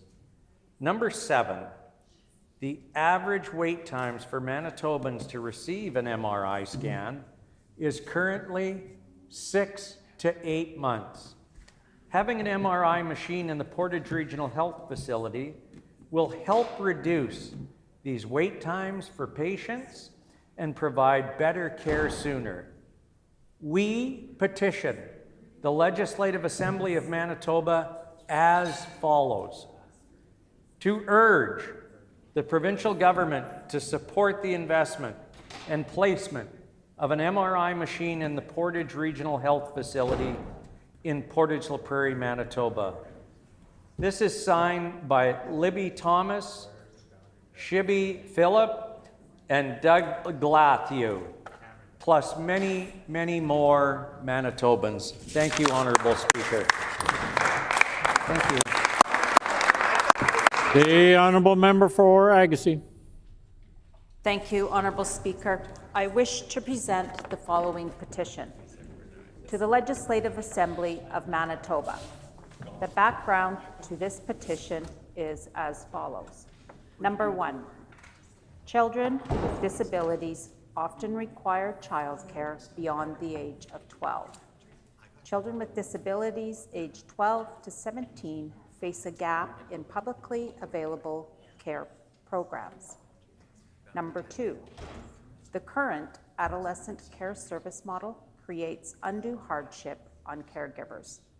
Number 3, while developing children may be entering into extracurricular activities, school clubs, or spending time with friends independently, children with disabilities have reduced opportunities for such social and recreational opportunities due to the lack of spaces. Number 4, the current self-managed adolescent care models place additional workloads onto already stressed families, requiring parents to seek all alternative options and prove their need for care. Number 5, the current adolescent care system, as part of overall respite and support available to families, is failing families of children with disabilities, as identified in the Manitoba Advocate for Children and Youth's Bridging the Gaps report. Number 6, to date, none of the 9 recommendations it contains have been completed beyond 50%. Number 7, the recommendations in this report touch on many issues facing families, with adolescent care being but a small component of their overall needs. We petition the Legislative Assembly of Manitoba as follows. Number 1, to urge the provincial government to fully implement recommendations in the Bridging the Gaps report. Number 2, to urge the provincial government to immediately implement official policies and procedures that are more respectful and collaborative, which also minimize harm faced by families seeking help from Children's Disability Services.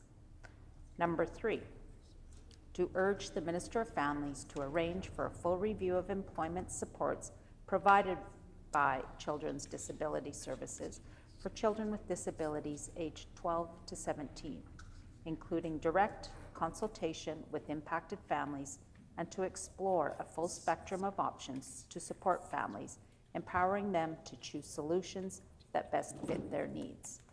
This petition is signed by William Hunter, Reed Boyer, and Sam Warden, and many, many more Manitobans. Thank you. The honourable member for Steinbach. Honourable Speaker,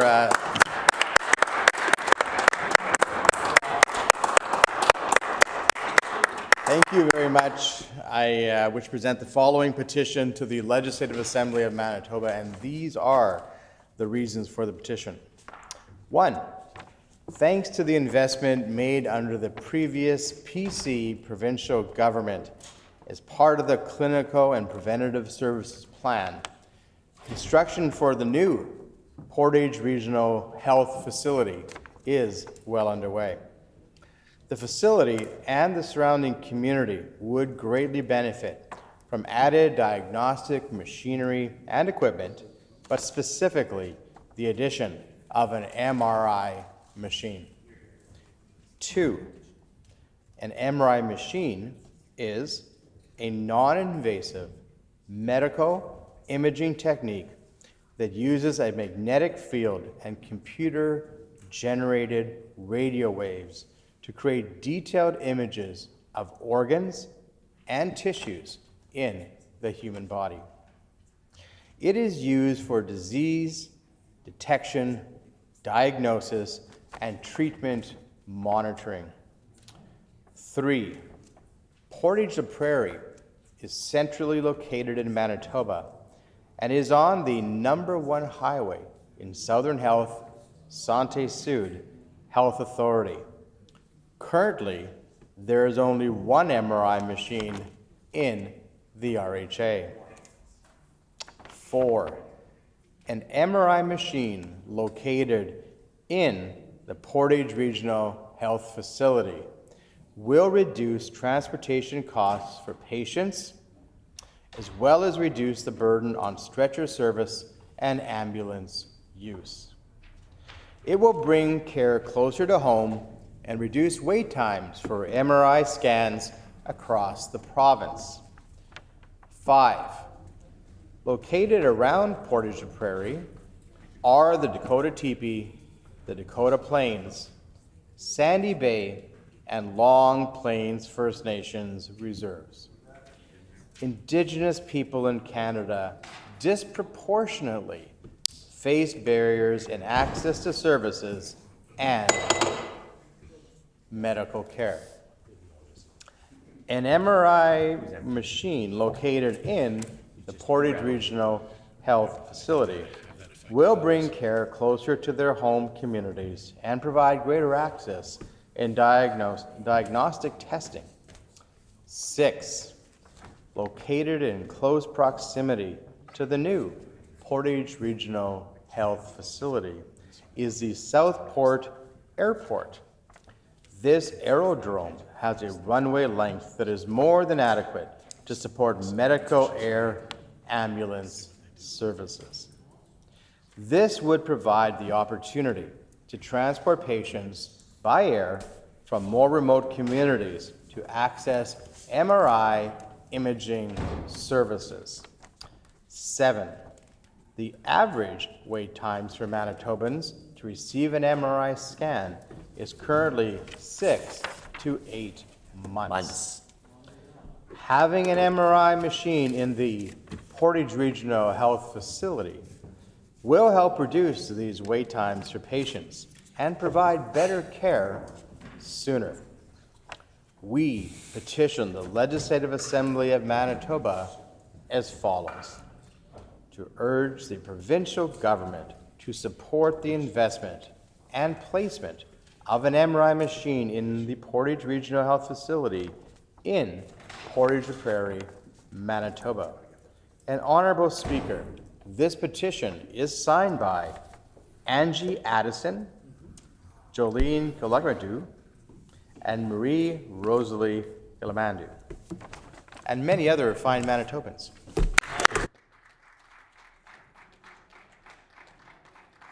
The honourable member for Lac du Bonnet. Thank you, Honourable Speaker. Thank you, Honourable Speaker. I wish to present the following petition, and the background to this petition is as follows. Number 1, Kelly Verway, a beloved young woman from Portage la Prairie, Manitoba, was tragically killed in a car crash caused by a repeat violent offender with a long criminal history. Number 2, despite repeated violations of his bail conditions, the offender was free to roam the streets and to ultimately claim Kelly's life. This tragedy was entirely preventable. Number 3, while the criminal code falls under federal jurisdiction, provinces have been given the responsibility for the administration of justice,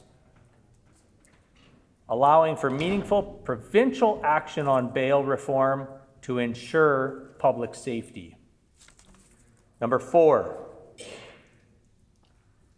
other provinces have taken proactive steps to strengthen bail enforcement, but Manitoba has not used all of the available tools to address this issue effectively. Number 5, the provincial government has the ability and the responsibility to advocate for and implement measures that protect its citizens by ensuring that repeat violent offenders are not released into our communities without proper safeguards. Number 6, immediate action is required to close gaps in the justice system that allow dangerous criminals to remain free, which puts innocent Manitobans at risk. We petition the Legislative Assembly of Manitoba as follows. Number 1, to urge the provincial government to take immediate and decisive action on bail reform to address serious deficits in enforcement by utilizing all available provincial mechanisms to strengthen warrant enforcement, increasing bail supervision, and opposing release of offenders, thus ensuring that repeat violent offenders are held accountable and that public safety is prioritized over leniency. And number 2, to urge the provincial government to lobby the federal government to immediately repeal provisions of the criminal code that allow for the continued victimization of law-abiding Manitobans while granting repeat offenders additional rights. Honourable Speaker, this petition is signed by G. Fotheringham, Carrie Ann Nichols, Bob Krisky, and many more fine Manitobans. The honourable member for Borderland. Honourable Speaker, I wish to present the following petition to the Legislative Assembly of Manitoba. These are the reasons for this petition. Number 1, persons struggling with mental health as their sole condition may access medical assistance in dying unless Parliament intervenes. Number 2, suicidality is often a symptom of mental illness, and suicide is the second leading cause of death for Canadians between the age of 10 and 19. Number 3, there have been reports of the unsolicited introduction of medical assistance in dying to non-seeking persons, including Canadian veterans, as a solution for their medical and mental health issues. Number 4, legal and medical experts are deeply concerned that permitting Canadians suffering from depression and other mental illnesses to access euthanasia would undermine suicide prevention efforts and risk normalizing suicide as a solution for those suffering from mental illness. Number 5, the federal government is bound by the Charter of Rights and Freedoms to advance and protect the life, liberty, and security of its citizens. Number 6, Manitobans consider it a priority to ensure that adequate supports are in place for the mental health of all Canadians. Number 7, vulnerable Manitobans must be given suicide prevention counseling instead of suicide assistance. And number 8, the federal government should focus on increasing mental health supports to provinces and improve access to these supports instead of offering medical assistance in dying for those with mental illness. We petition the Legislative Assembly of Manitoba as follows. Number 1, to urge the provincial government to lobby the federal government to stop the expansion of medical assistance in dying to those for whom mental illness is the sole condition. And number 2, to urge the provincial government to lobby the federal government to protect Canadians struggling with mental illness by facilitating treatment, recovery, and medical assistance in living, not death. This petition has been signed by Lisa Sawatsky, Susan Peters, Ann Wolfe, and many, many Manitobans. The honourable member for Morton-Winkler. Thank you, Honourable Speaker. I wish to present the following petition. We wish you would. The province of Manitoba has the background to this petition is as follows. Number 1, the province of Manitoba has filed paperwork with the federal government proposing the establishment of a drug injection site for illegal drugs at 200 Disraeli Freeway without sufficient public consultation. Number 2, the decision to locate the facility at 200 Disraeli was made despite the site is located in the immediate vicinity of a daycare center, a high school, and multiple community gathering sites, including churches and cultural institutions. Number 3, residents, business owners, and community organizations have raised concerns that the location is incompatible with nearby institutions serving thousands of youth and families, and believe it will erode public safety and confidence in the area. Number 4, the existing community consultations specifically ignored concerns about public safety, and were criticized by community members for being artificial and scripted.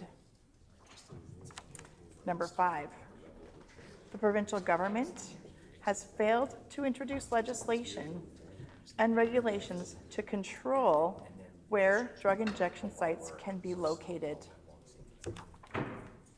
Number 6, other provinces are closing drug injection sites and adopting a recovery model, following the expertise of groups such as the Canadian Centre of Recovery and Excellence. Number 7,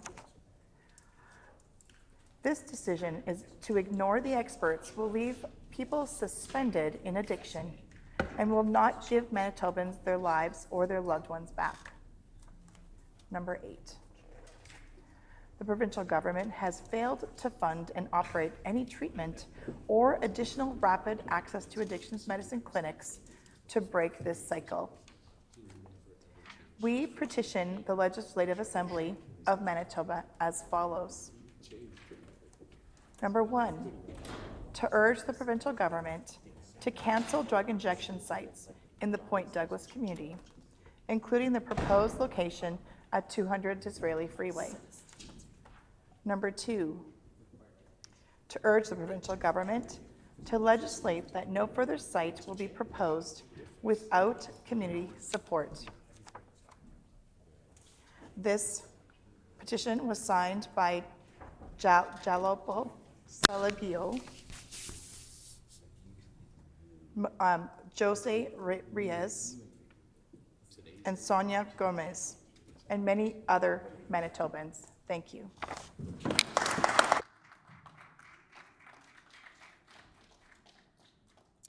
The honourable member for Interlake Gimli. Thank you, Honourable Speaker. I wish to present the following petition.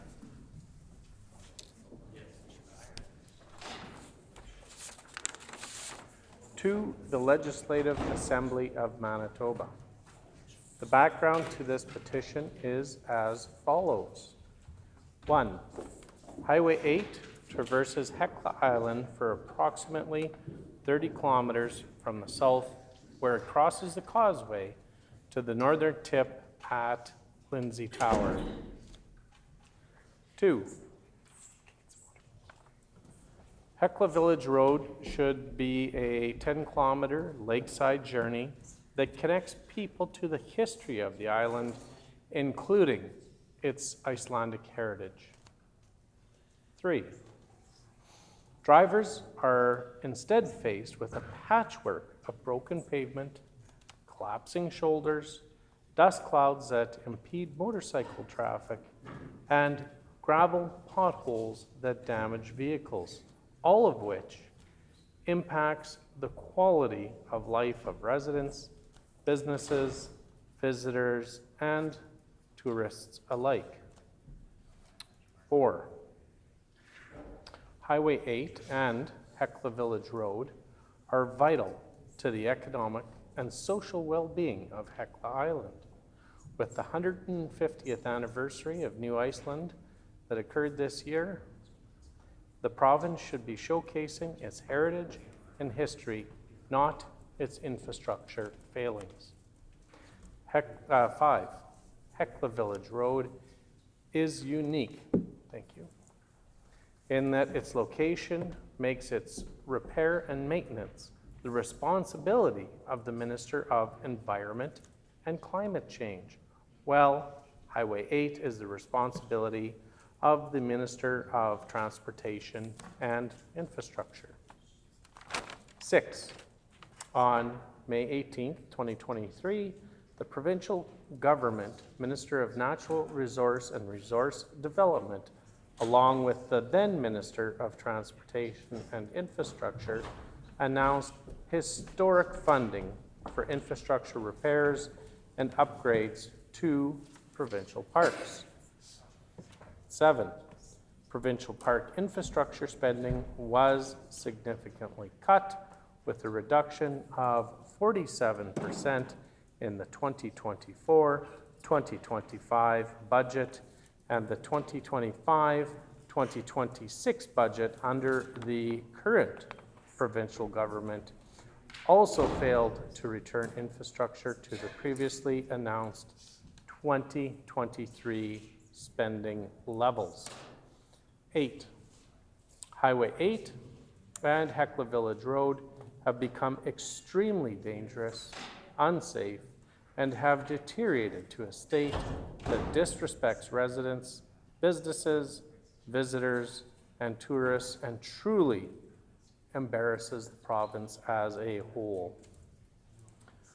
We petition the Legislative Assembly of Manitoba as follows: to urge the Minister of Environment and Climate Change and the Minister of Transportation and Infrastructure to immediately allocate funding to rebuild Highway 8 and Hecla Village Road to ensure that they are safe, dependable, well-maintained, and restored to a condition that will not deter tourists. This petition was signed by Tammy Axelson, Sasha Helgeson, and Lila Carter, and many, many other fine Manitobans.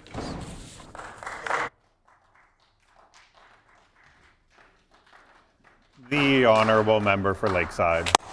Thank you, Honourable Deputy Speaker, and I wish to present the following petition to the Legislative Assembly of Manitoba. And the background to this petition is as follows. Number 1, Kelly Verway, a beloved young woman from Portage-la Prairie, Manitoba, was tragically killed in a car crash caused by a repeat violent offender with a long criminal history. Number 2, despite repeated violations of his bail conditions, the offender was free to roam the streets and to ultimately claim Kelly's life. This tragedy was entirely preventable. Number 3, while the criminal code falls under federal jurisdiction, provinces have been given the responsibility for the administration of justice, allowing for meaningful provincial action on bail reform to ensure public safety. Number 4, other provinces have taken proactive steps to strengthen bail enforcement, but Manitoba has not used all the available tools to address this issue effectively. Number 5, the provincial government has the ability and the responsibility to advocate for and implement measures that protect its citizens by ensuring that repeat violent offenders are not released into our communities without proper safeguards. Number 6, immediate action is required to close gaps in the justice system that allow dangerous criminals to remain free, which puts innocent Manitobans at risk. We petition the Legislative Assembly of Manitoba as follows. Number 1, to urge the provincial government to take immediate and decisive action on bail reform to address serious deficits in enforcement by utilizing all available provincial mechanisms to strengthen warrant enforcement, increasing bail supervision, and opposing release of offenders, thus ensuring that repeat violent offenders are held accountable and that public safety is prioritized over leniency. And 2, to urge the provincial government to lobby the federal government to immediately repeal provisions of the criminal code that allow for the continued victimization of law-abiding Manitobans while granting repeat offenders additional rights. This petition has been signed by Jody Hughes, Nona Ferris, Eleanor Braden, and many, many Manitobans. Thank you, Honourable Deputy Speaker.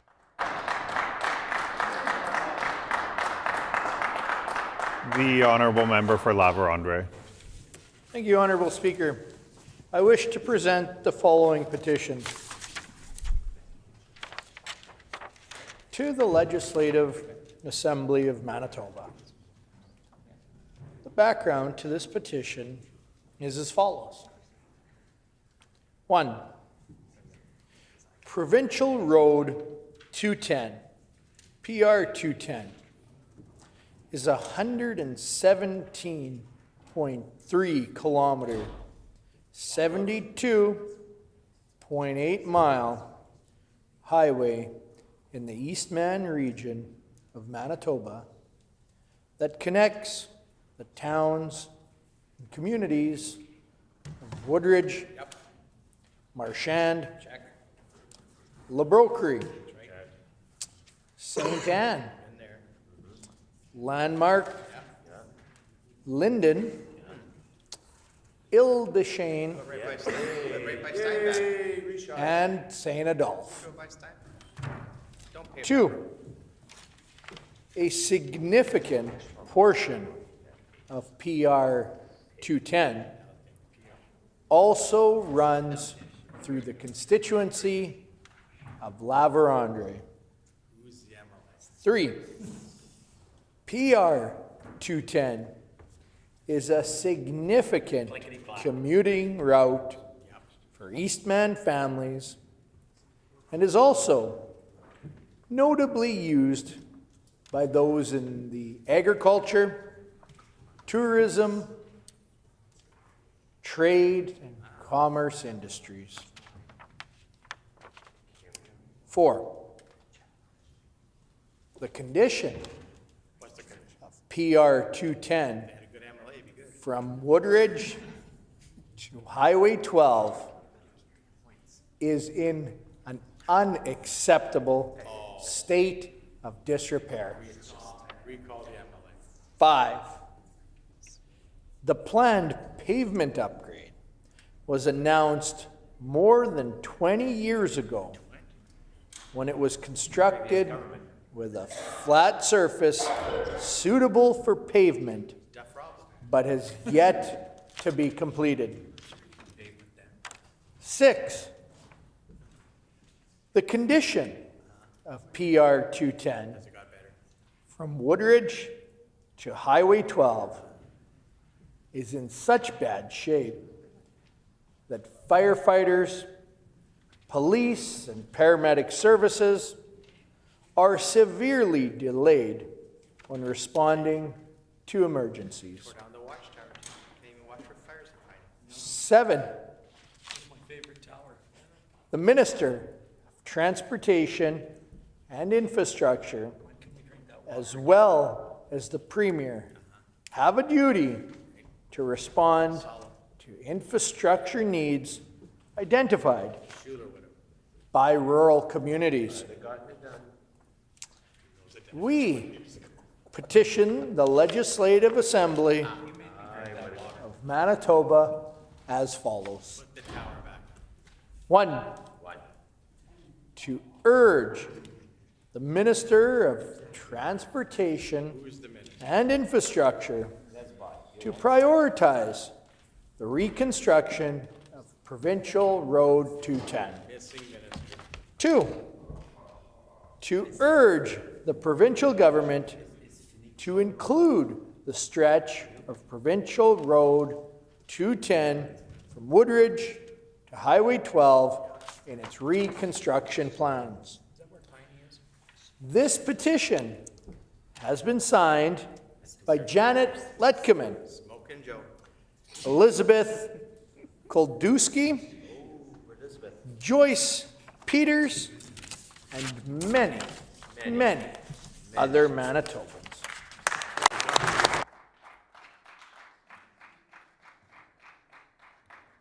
The honourable member for Riding Mountain. Honourable Speaker, I wish to present the following petition to the Legislative Assembly of Manitoba. The background to this petition is as follows. 1, thanks to the investment made under the previous PC government, provincial government, as part of the Clinical and Preventative Services Plan, construction for the new Portage Regional Health Facility is well underway. The facility and surrounding community would greatly benefit from added diagnostic machinery and equipment, but specifically the addition of an MRI machine. 2, an MRI machine is a non-invasive medical imaging technique that uses a magnetic field and computer-generated radio waves to create detailed images of organs and tissues in the human body. It is used for disease detection, diagnosis, and treatment monitoring. 3, Portage La Prairie is centrally located in Manitoba and is on the #1 highway in the Southern Health Santé Sud Health Authority. Currently, there is only one MRI machine in the RHA.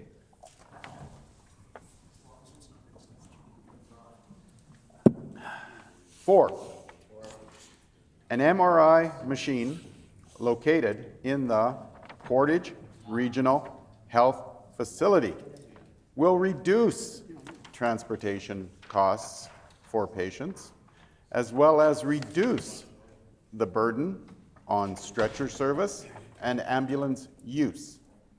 It will bring care closer to home and reduce wait times for MRI scans across the province.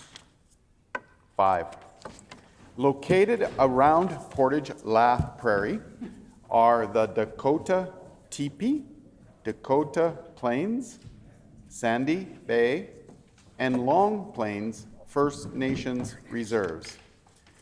Indigenous peoples in Canada disproportionately face barriers in access to services and medical care. An MRI machine located in the Portage Regional Health Facility will bring care closer to their home communities and provide greater access to diagnostic testing. 6, located in close proximity to the new Portage Regional Health Facility is the Southport Airport. This aerodrome has a runway length that is more than adequate to support medical air ambulance services. This would provide the opportunity to transport patients by air from more remote communities to access MRI imaging services.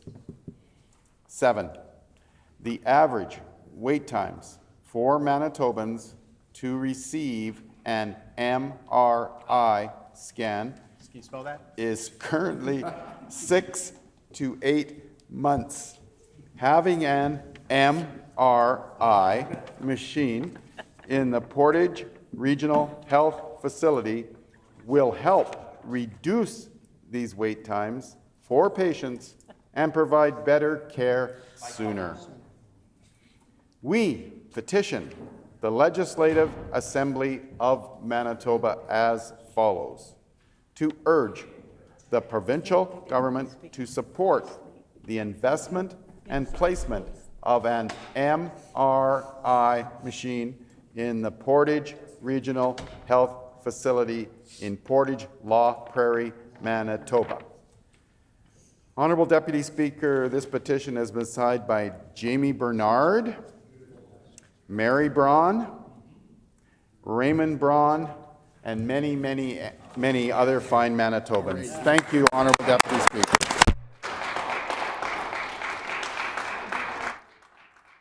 The Honourable Member for Selkirk. Thank you, Honourable Deputy Speaker. I did not hear you acknowledge me. I wish to present the following petition to the Legislative Assembly of Manitoba. The background to this petition is as follows. Number one, small businesses are vital in supporting their local economy, and the provincial government has a responsibility to act and support them. Number two, the recent increase in vigilantism, I didn't say it right, vigilantism shows that Manitoba do not trust this provincial government to fulfill its responsibility. Three, more than half, 54% of small businesses in Manitoba are impacted by crime, property damage, theft, littering, and public intoxication are some of the crimes that affect most businesses across the Canadian Federation, according to the Canadian Federation of Independent Businesses.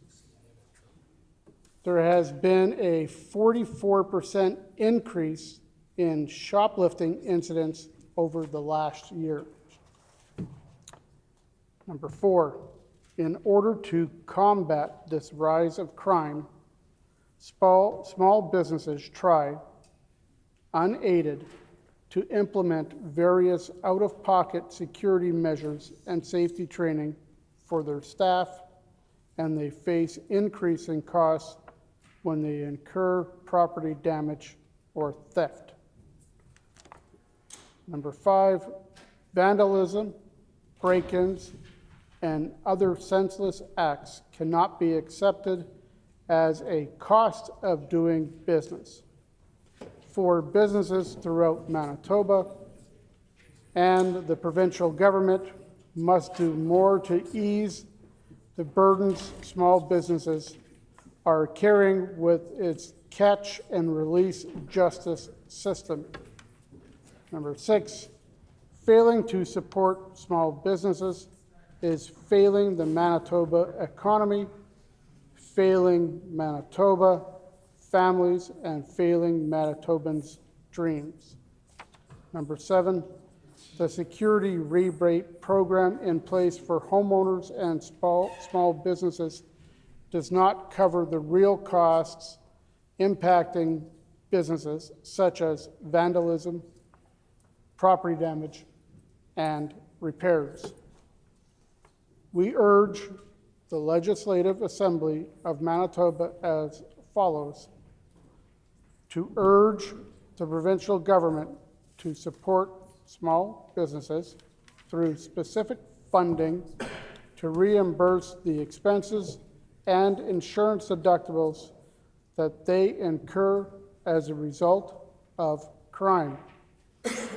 This petition has been signed by Reed Sutherland, Gerald Sawatsky, Luke Lovenjack, and many more fine Manitobans. The honourable member for Brandon West. Thank you, Honourable Speaker. I'm wondering if you could canvass the House to seek leave for me to read a very important petition on behalf of the member for Turtle Mountain. Is there leave for the member from Brandon West to read a petition on behalf of the member for Turtle Mountain? I hear a no. See no further petitions. Orders of the honourable member for Spruce Woods. Thank you, Deputy. Honourable Speaker, I wish to present the following petition to the Legislative Assembly of Manitoba. The background to this petition is as follows. Number one, Provincial Trunk Highway 34, PTH 34, is a two-lane provincial primary highway that runs from the U.S. border where it meets with ND 20 to PTH 16 at the town of Gladstone. Number two, PTH 34 runs north-south in the south central region of the province.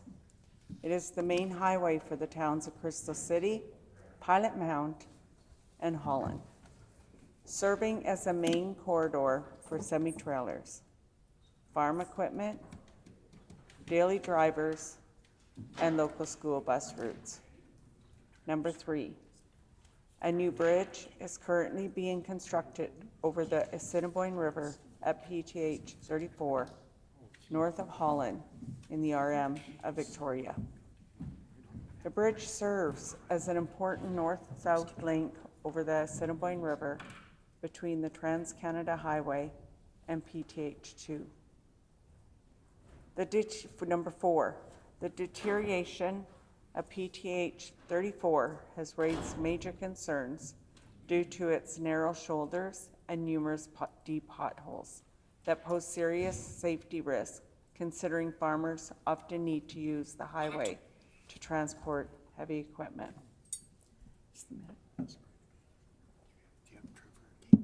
Number 5, construction of a new bridge in accordance with current design codes and the RTAC standard located on PTH 34, crossing the Assiniboine River, will support trade and commerce and improve public safety in the area, and also accommodate flood events on the Assiniboine River.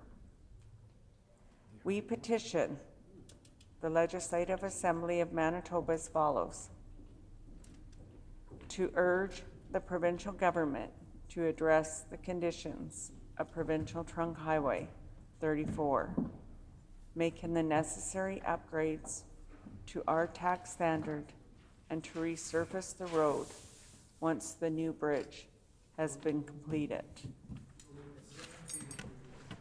This petition has been signed by Alicia Bidens, Rick Falk, Barry McLeod, and many, many other Manitobans.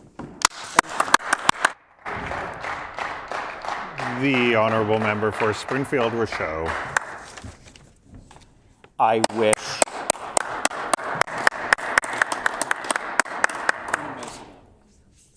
to present the following petition. The background to this petition is as follows. 1. Callie Verway, a beloved young woman from Portage La Prairie, Manitoba, was tragically killed in a car crash caused by a repeat violent offender with a long criminal history.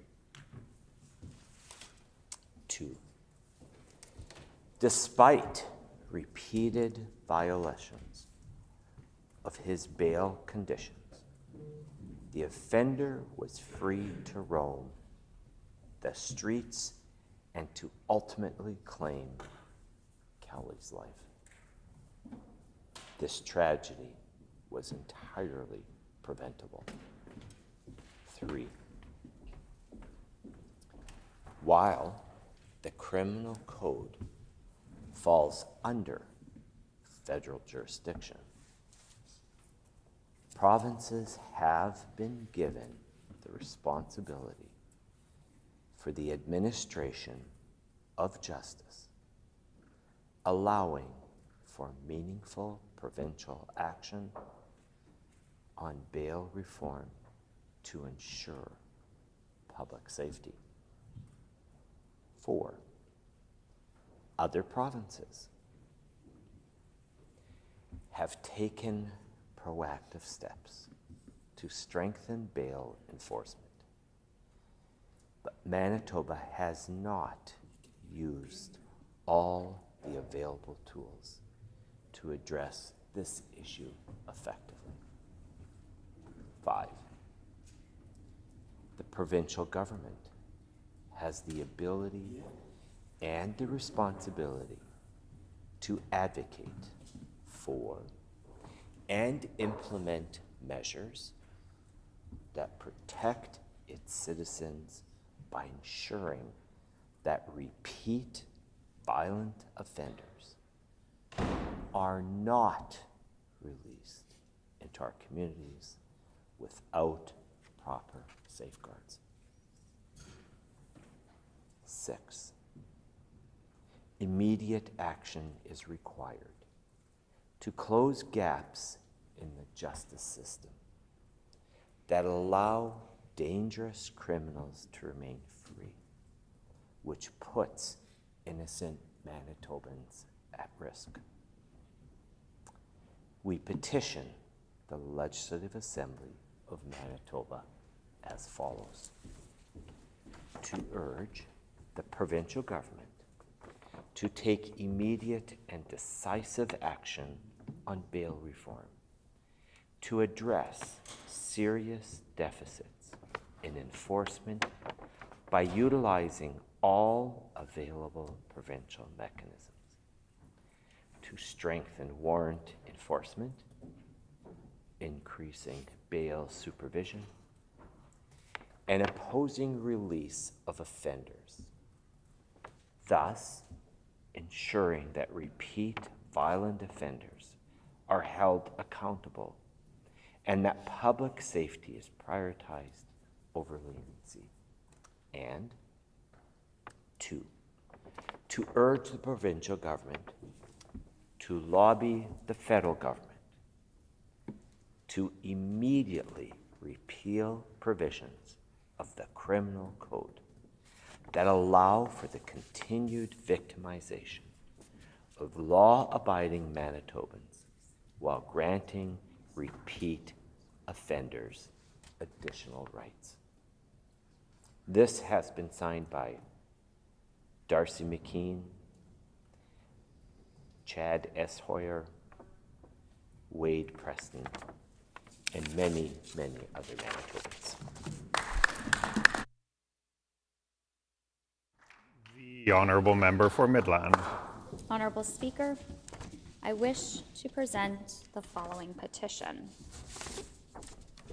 The background to this petition is as follows. 1. The province of Manitoba has filed paperwork with the federal government proposing the establishment of a drug injection site for illegal drugs at 200 Disraeli Freeway without sufficient public consultation. 2. The decision to locate the facility at 200 Disraeli was made despite that the site is located in the immediate vicinity of a daycare center, a high school, and multiple community gathering sites, including churches and cultural institutions. 3. Residents, business owners, and community organizations have raised concerns that the location is incompatible with nearby institutions serving thousands of youths and families and believe it will erode public safety and confidence in the area. 4. Existing community consultations specifically ignored concerns about public safety and were criticized by community members for being artificial and scripted. 5. The provincial government has failed to introduce legislation and regulations to control where drug injection sites can be located. 6. Other provinces are closing drug injection sites and adopting a recovery model following the expertise of groups such as the Canadian Centre of Recovery Excellence. 7. This decision to ignore the experts will leave people suspended in addiction and will not give Manitobans their lives or their loved ones back. 8. The provincial government has failed to fund and operate any treatment or additional rapid access to addictions medicine clinics to break this cycle. We petition the Legislative Assembly of Manitoba as follows. 1. To urge the provincial government to cancel drug injection sites in the Point Douglas community, including the proposed location at 200 Disraeli Freeway. 2. To urge the provincial government to legislate that no future site will be proposed without community support. This has been signed by Vidaladia Costa, Akbina Venezuela, Jessica Lawrence, and many, many more Manitobans. Great. The honourable member for Brandon West. Honourable Deputy Speaker, could you canvass the House to ask if there is leave to allow me to read the petition for the honourable member for Dawson Trail to represent his constituents? Is there leave for the member for Brandon West to read the petition on behalf of the member for Dawson Trail? I hear a no. The honourable member for Red River North.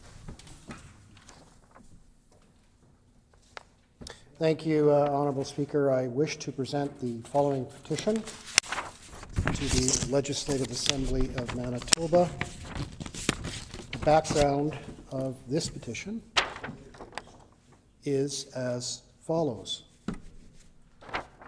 Number one, thanks to the investment made under the previous PC provincial government as part of the Clinical and Preventative Services Plan, construction of the new Portage Regional Health Facility is well underway. The facility and surrounding community would greatly benefit from added diagnostic machinery and equipment, but specifically the addition of an MRI machine. Number two, an MRI machine is a non-invasive medical imaging technique that uses a magnetic field and computer-generated radio waves to create detailed images of organs and tissues in the human body. It is used for disease detection, diagnosis, and treatment monitoring. Number three, the Portage La Prairie is centrally located in Manitoba and is on the Highway number 1 in Southern Health, Saint-Sud Health Authority. Currently, there is only one MRI machine in the RHA.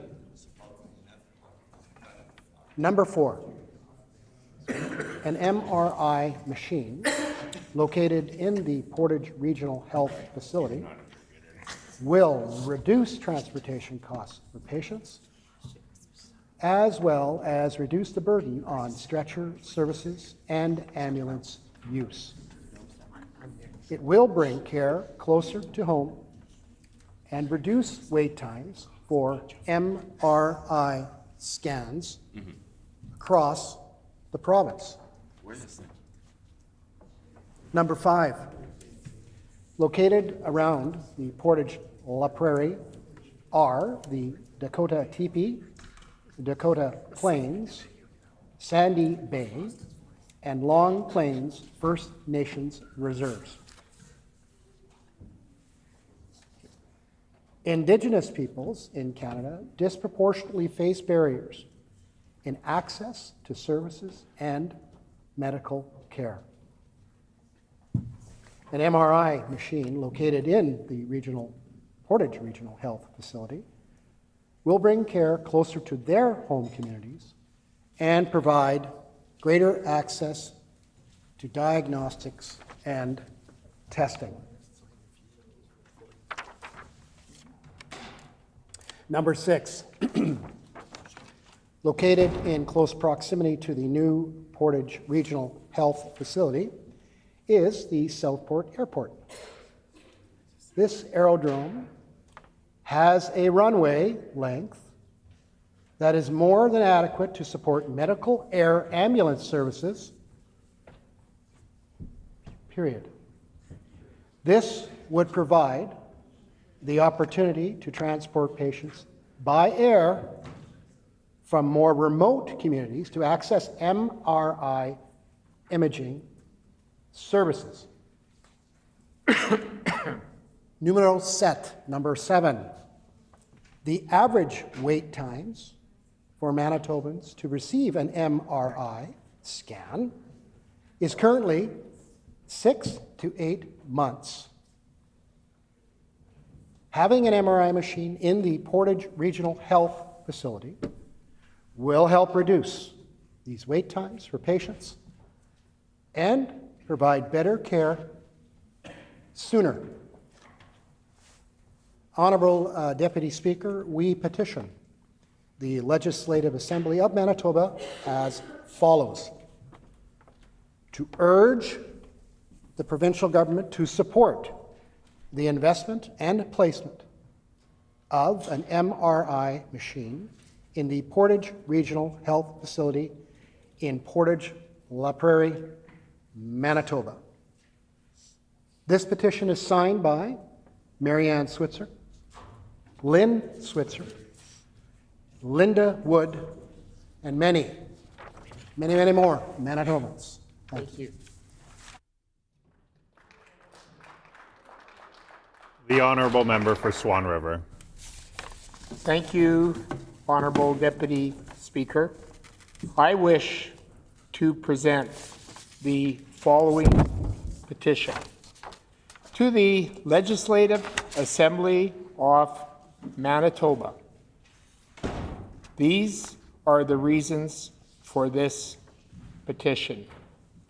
Number one, upgrading Provincial Trunk Highway 45 will accelerate economic development, as it will enhance connectivity, facilitate efficient transportation, and promote economic growth in the region. Number two, economic development will be further enhanced as improved road infrastructure attracts businesses, encourages investment, and creates job opportunities. Number three, roads. Meeting the Roads and Transportation Association of Canada, RTAC, standards improve both safety and efficiency, as they can handle heavier loads, reducing the number of trips required for goods transportation. Number four, safer roads further benefit both communities and commercial vehicles, minimizing accidents and damage. Number five, upgrading to RTAC standards ensures resilience to challenges caused by climate change, such as thawing and flooding, which negatively impact road conditions. Number six, efficient transportation networks contribute to Manitoba's economic competitiveness, as upgraded roads support interprovincial and international goods movement, benefiting both trade and commerce.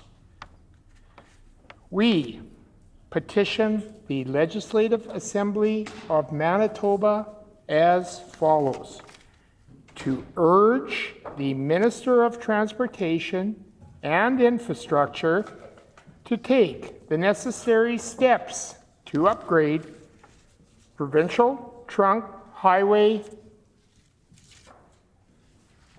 45 from Russell to Provincial Trunk Highway 10 to meet RTAC standards.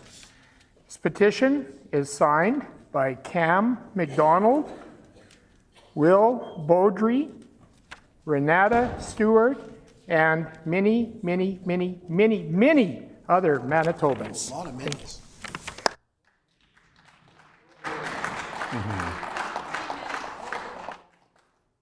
We were playing it fast and loose with those minis.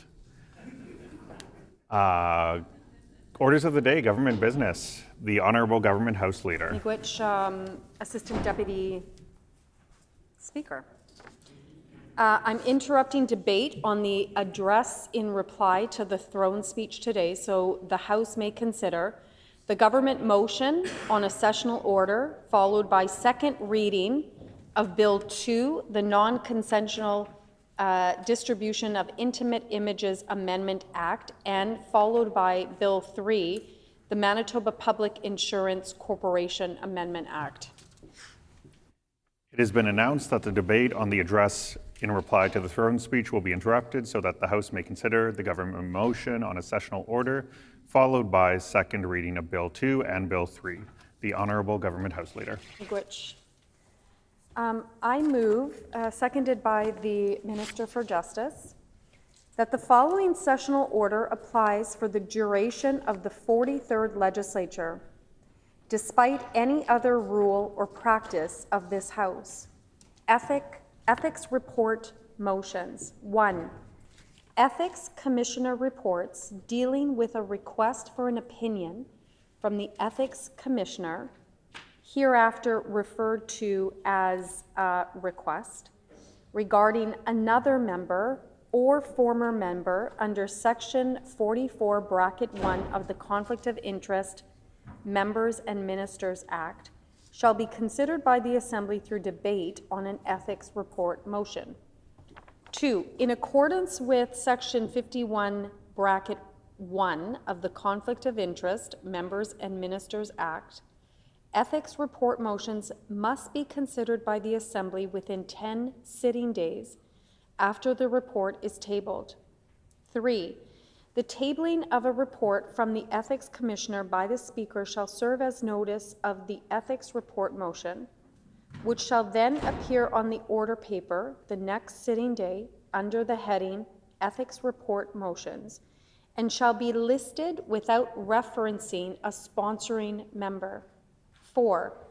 On the 10th sitting day after an Ethics Commissioner report has been tabled, hereafter referred to as Deadline Day, A, the Speaker shall call for debate any ethics report motion that must be considered that day in accordance with the Conflict of Interest Members and Ministers Act, hereafter referred to as an outstanding ethics report motion.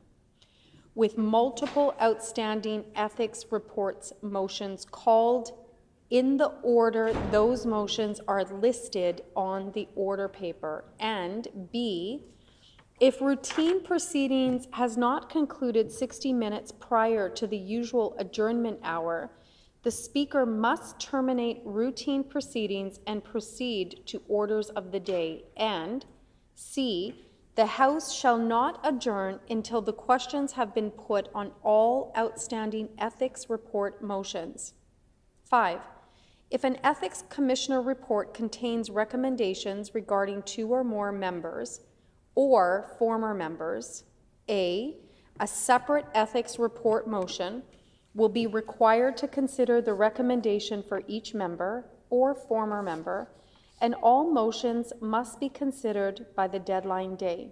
B, ethics report motions originating from the same report may be considered on separate sitting days. C, an ethics report motion shall be considered as the first item of business under orders of the day, government business, with the following exceptions. A, consideration of an opposition day motion shall take precedent and be considered as the first item of business under orders of the day. B, if the consideration of an opposition day motion is scheduled for a deadline day, consideration of any outstanding ethics report motions shall commence as soon as the question has been put on the opposition day motion. Where was I? And the House shall not adjourn until the questions have been put on the outstanding ethics report motions. C, if a deadline day falls on a sitting day scheduled for the consideration of 1, the motion for an address in reply to the speech from the throne, 2, the motion to approve in general the budgetary policy of the government, or 3, a constitutional amendment motion. Those matters shall be considered until the usual hour of adjournment, at which point the House will consider the outstanding ethics reports motions and not adjourn until the questions have been put on all those motions. In accordance with Rules 35 bracket 6 and 47 bracket 2, the Government House Leader may also interrupt debate on the budget motion or the address in reply to the speech from the throne for the consideration of an outstanding ethics report motion if both interruption days have not been used. 7. If a deadline day coincides with any of the completion days in Rule 2 related to specified bills, designated bills, or business of supply set out in Sub-Rule 76 bracket 1, including the Appropriation Act and the Budget Implementation and Tax Statutes Amendment Act, consideration of the outstanding ethics report motion will take precedent and must be concluded before the House proceeds with other business. The House shall not adjourn until the questions have been put on the outstanding ethics report motions or any relevant completion date items referenced in Rule 2. 8. Debate on an ethics report motion shall proceed as follows. A. Debate shall be limited to one sitting day. The House shall not adjourn until all members have had an opportunity to speak to the motion. When there are no further speakers in the debate, the Speaker shall put the question. B. The Speaker shall read the motion to the House to open the floor for debate. C. The motion cannot be amended. D. No member shall speak longer than 10 minutes. E. Members may speak to the motion in the following sequence. 1. The subject of the request or a member from their party. 2. The member who made the request or a member from their party. 3. A member from another recognized party. 4. A member from the subject of the request's party. 5. A member from the party of the member who made the request. 6. An independent member. 7. A rotation of members from recognized parties, followed by an independent member. General provisions. Amendments. 9. After adoption by the House, this sessional order may be amended only by A. Unanimous consent of the House, B. Passage of a subsequent sessional order by the House, or C. Written agreement of all House leaders if the House is not sitting. Is there leave to consider the motion as printed? Agreed and so ordered. The motion has been moved by the Honourable Government House Leader, seconded by the Minister of Justice, that the following sessional order applies. Spence? No. That the following sessional order applies for the duration of the 43rd Legislature, despite any other rule or practice of this House.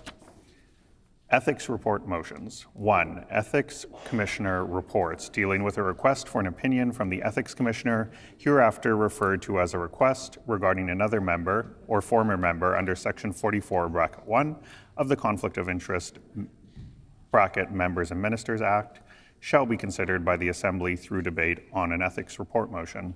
2. In accordance with Section 51, bracket 1 of the Conflict of Interest, Members and Ministers Act, ethics report motions must be considered by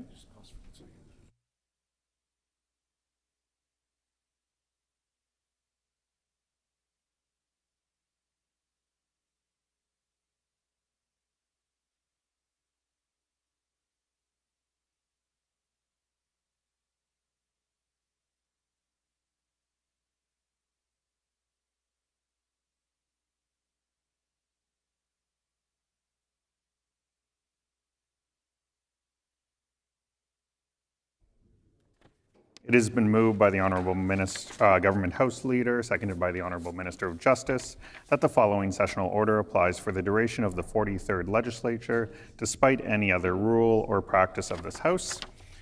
Ethics report motions. 1. Ethics Commissioner reports dealing with a request for an opinion from the Ethics Commissioner, hereafter referred to as a request, regarding another minister or former member under Section 44(1) of the Conflict of Interest Members and Ministers Act, shall be considered by the Assembly through debate on an ethics report motion. 2. In accordance with Section 51(1) of the Conflict of Interest Members and Ministers Act, ethics report motions must be considered by the Assembly within 10 sitting days after the report is tabled. 3. The tabling of a report from the Ethics Commissioner by the Speaker shall serve as notice of the ethics report motion, which shall then appear on the order paper the next sitting day under the heading Ethics Report Motions, and shall be listed without referencing a sponsoring member. 4. On the 10th sitting day after an Ethics Commissioner report has been tabled, hereafter referred to as a deadline day. A. The Speaker shall call for debate any ethics report motions that must be considered that day in accordance with the Conflict of Interest Members and Ministers Act, hereafter referred to as an outstanding ethics report motion, with multiple outstanding ethics reports motions called in the order those motions are listed on the order paper. And B. If routine proceedings has not concluded 60 minutes prior to the usual adjournment hour, the Speaker must terminate routine proceedings and proceed to the orders of the day. And C. The House shall not adjourn until the questions have been put on all outstanding ethics report motions. 5. If an Ethics Commissioner report contains recommendations regarding 2 or more members or former members, A separate ethics report motion will be required to consider the recommendation for each member or former member, and all motions must be considered by the deadline day. B. Ethics report motions originating from the same report may be considered on separate sitting days. 6. An ethics report motion shall be considered as the first item of business under orders of the day government business, with the following exceptions. A. Consideration of an opposition day motion shall take precedence and be considered as the first item of business under orders of the day. B.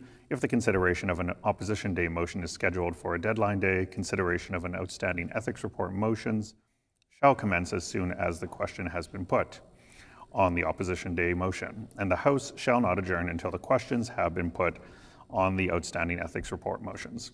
C. If a deadline day falls on a sitting day scheduled for the consideration of 1. The motion for an address in reply to the speech from the throne. 2. The motion to approve in general the budgetary policy of the government, or 3. A constitutional amendment motion. Those matters shall be considered under the usual hour of adjournment, at which point the House will consider the outstanding ethics report motions and not adjourn until the questions have been put on all of those motions.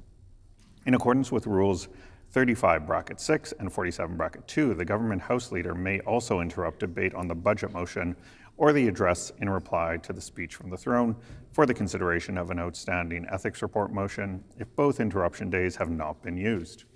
7. If a deadline day coincides with any of the completion days in Rule 2 related to specified bills, designated bills, or the business of supply set out in Sub-Rule 76(1), including the Appropriation Act and the Budget Implementation and Tax Statutes Amendment Act, consideration of the outstanding ethics report motion will take precedence and must be concluded before the House proceeds with other business. The House shall not adjourn until the questions have been put on the outstanding ethics report motions and any relevant completion day items referenced in Rule 2. 8. Debate on an ethics report motion shall proceed as follows. A. Debate shall be limited to one sitting day. The House shall not adjourn until all members have had an opportunity to speak to the motion. When there are no further speakers in the debate, the Speaker shall put the question. B. The Speaker shall read the motion to the House to open the floor for debate. C. The motion cannot be amended. D. No member shall speak longer than 10 minutes. E. Members may speak to the motion in the following sequence. 1. The subject of the request or a member from their party. 2. The member who made the request or a member from their party. 3. A member from another recognized party. 4. A member from the subject of the request party. 5. A member from the party of the member who made the request. 6, an independent member. 7, a rotation of members from recognized parties, followed by an independent member. General provisions, amendments. 9, after adoption of the House, this sessional order may be amended only by A, unanimous consent of the House, B, passage of a subsequent sessional order by the House, or C, written agreement of all House leaders if the House is not sitting. The motion is in order. Are there any speakers? Seeing no speakers, is the House ready for the question? All those in favor of, shall the motion pass? Agreed and so ordered. The motion is accordingly passed.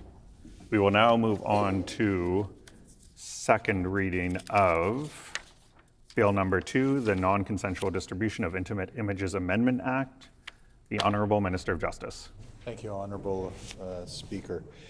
I move, seconded by the Minister for Education and Early Childhood Learning, that Bill number 2, the Non-Consensual Distribution of Intimate Images Amendment Act, be now read a second time and referred to a committee of this House.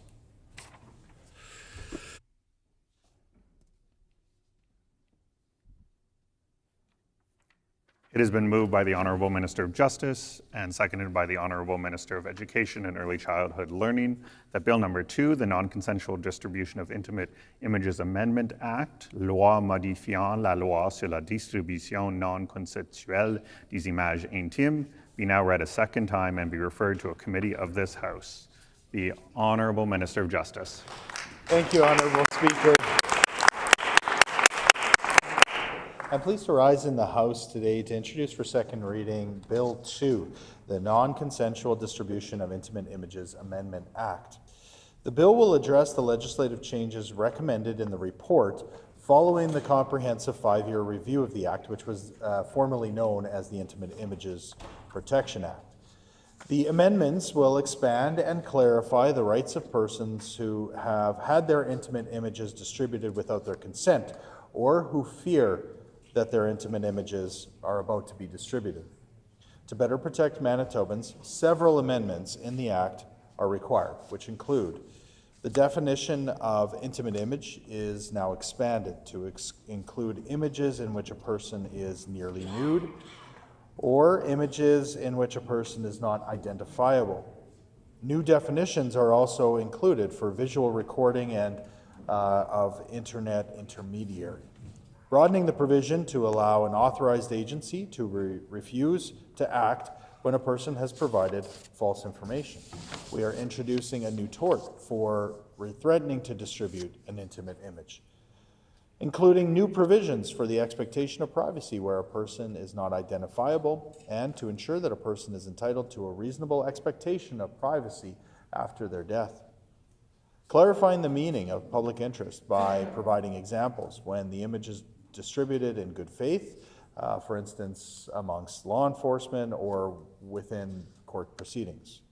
Expanding the civil remedies to allow the court to order the defendant, an internet intermediary, or others to make every reasonable effort to make the image unavailable to others. New provisions for civil remedies for threatening to distribute an intimate image. New provisions which are added for the courts to consider the views of a person depicted in an intimate image that must be taken into account when deciding whether or not to order or revoke a publication ban. The publication ban now includes the threatening of distribution of an intimate image. And finally, a new provision to address the limited liability of internet intermediaries and the authorities of the court. Manitoba has proudly led the way in advancing the Non-Consensual Distribution of Intimate Images Act, and the bill will better protect persons who have had their intimate images distributed without their consent or who fear that their intimate images are about to be distributed. The amendments were crafted in conjunction with C3P, the Canadian Centre for Child Protection, and it fits well within the Safer Communities, Safer Downtowns Public Safety Strategy and Miniwea-Aquayak All Women Doing Well strategy. as well as fitting with Canada's framework to address gender-based violence. I look forward to unanimous support of this bill and for it to pass along to second reading. Thank you, Honourable Speaker.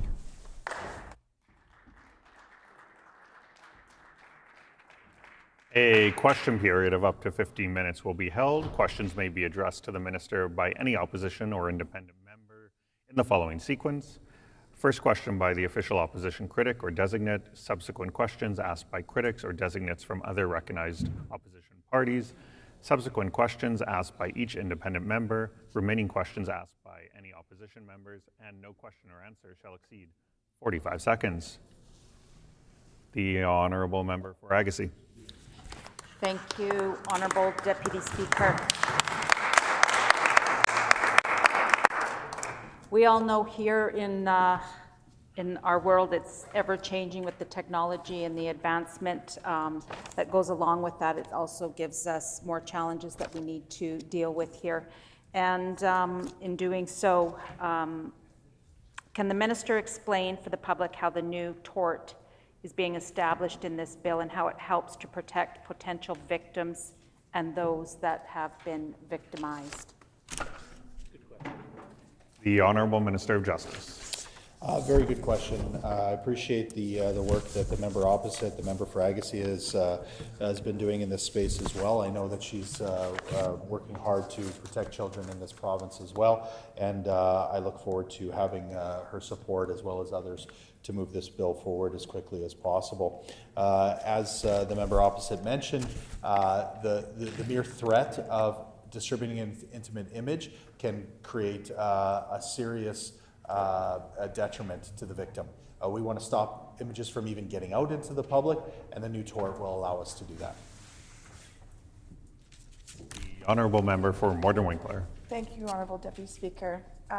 Yeah, this is a very important topic that we're talking about today, and I just wanted to ask the Minister if he could tell us about some of the organizations that were consulted by the government and what organizations have called for these kinds of protections to be implemented. The Honourable Minister of Justice. Thank you, Honourable Speaker, and likewise, the member for Morton Winkler, I know, has a keen interest in protecting children as well, and so I appreciate her questions. I mentioned in my opening statement the work of the Canadian Centre for Child Protection. We call them C3P, and the work that they do is second to none within the province and really leading the country. And so we have worked lockstep with them in ensuring that we're getting this legislation right. I do want to just point out that they work very closely, and we have numerous partners within law enforcement. This is incredibly difficult work, but we're partnering with law enforcement as well to ensure that this bill will be as strong as possible. The Honourable Member for Agassiz. Thank you, Honourable Deputy Speaker. There is a measure to protect internet intermediaries if they have taken reasonable steps to address unlawful distribution of intimate images in the use of its services, and a power of the court to make an order against an internet intermediary. Can the Minister tell us how we can ensure these internet service providers are complying with the laws and doing everything they can to remove harmful intimate images from the internet when directed by a court or requested by a victim? Honourable Minister of Justice.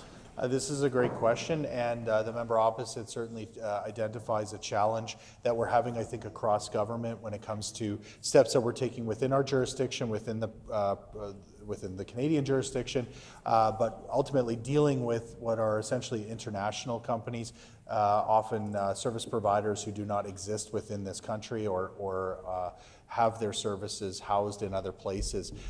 This gives the courts significant powers to go after those internet intermediaries. That being said, there are some that are willing to work with us in good faith and others that are bad actors. The challenge continues, and we look to the federal government to take a stronger stance within the criminal code as well to address this issue. The Honourable Member for Morton Winkler. Thank you, Honourable Deputy Speaker. Are some of these changes as a result of changes in technology or oversights in previous legislation passed by the Legislature?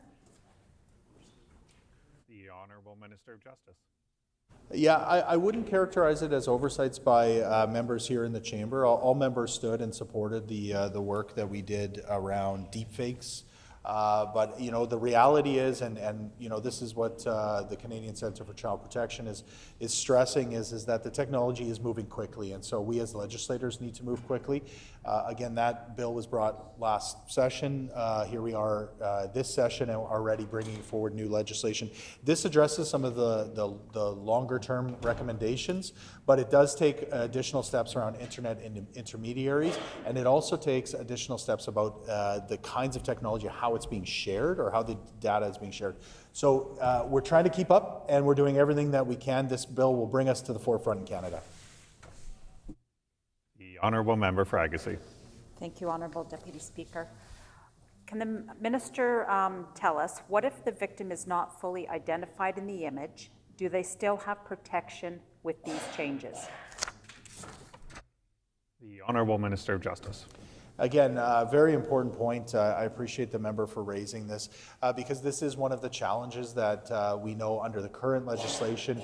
There is a limitation. If the individual is not identifiable, currently there is no recourse, or it's limited, I guess. It's a challenge within the court. What this really allows us to do is you know, the individual knows this is them, this is their image, and it's now being shared. As a victim, they have more agency in this, and they can actually, even without that identifiable specifics, able to remove these images.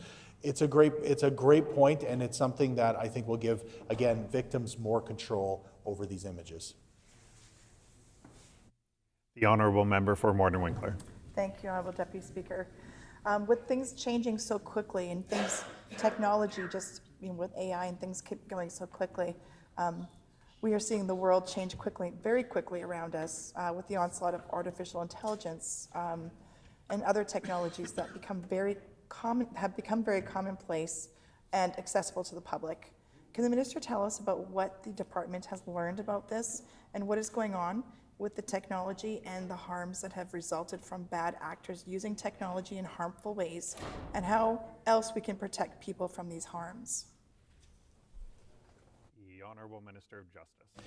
Yeah, you know, I mean, it's fascinating. I bet if you went back and looked at the debate on this bill, on the bill around deepfakes from a year ago, a lot of the terminology or a lot of the ways that we, even as legislators, talked about it is probably out of date now. And at the very least, what we're seeing and what we're hearing from C3P and from law enforcement is that the ease at which the technology can be used. So the member opposite mentioned AI and those tools that assist in the creation of this. We're seeing that it's being created at a faster pace, and it's being used more frequently or more easily by the public.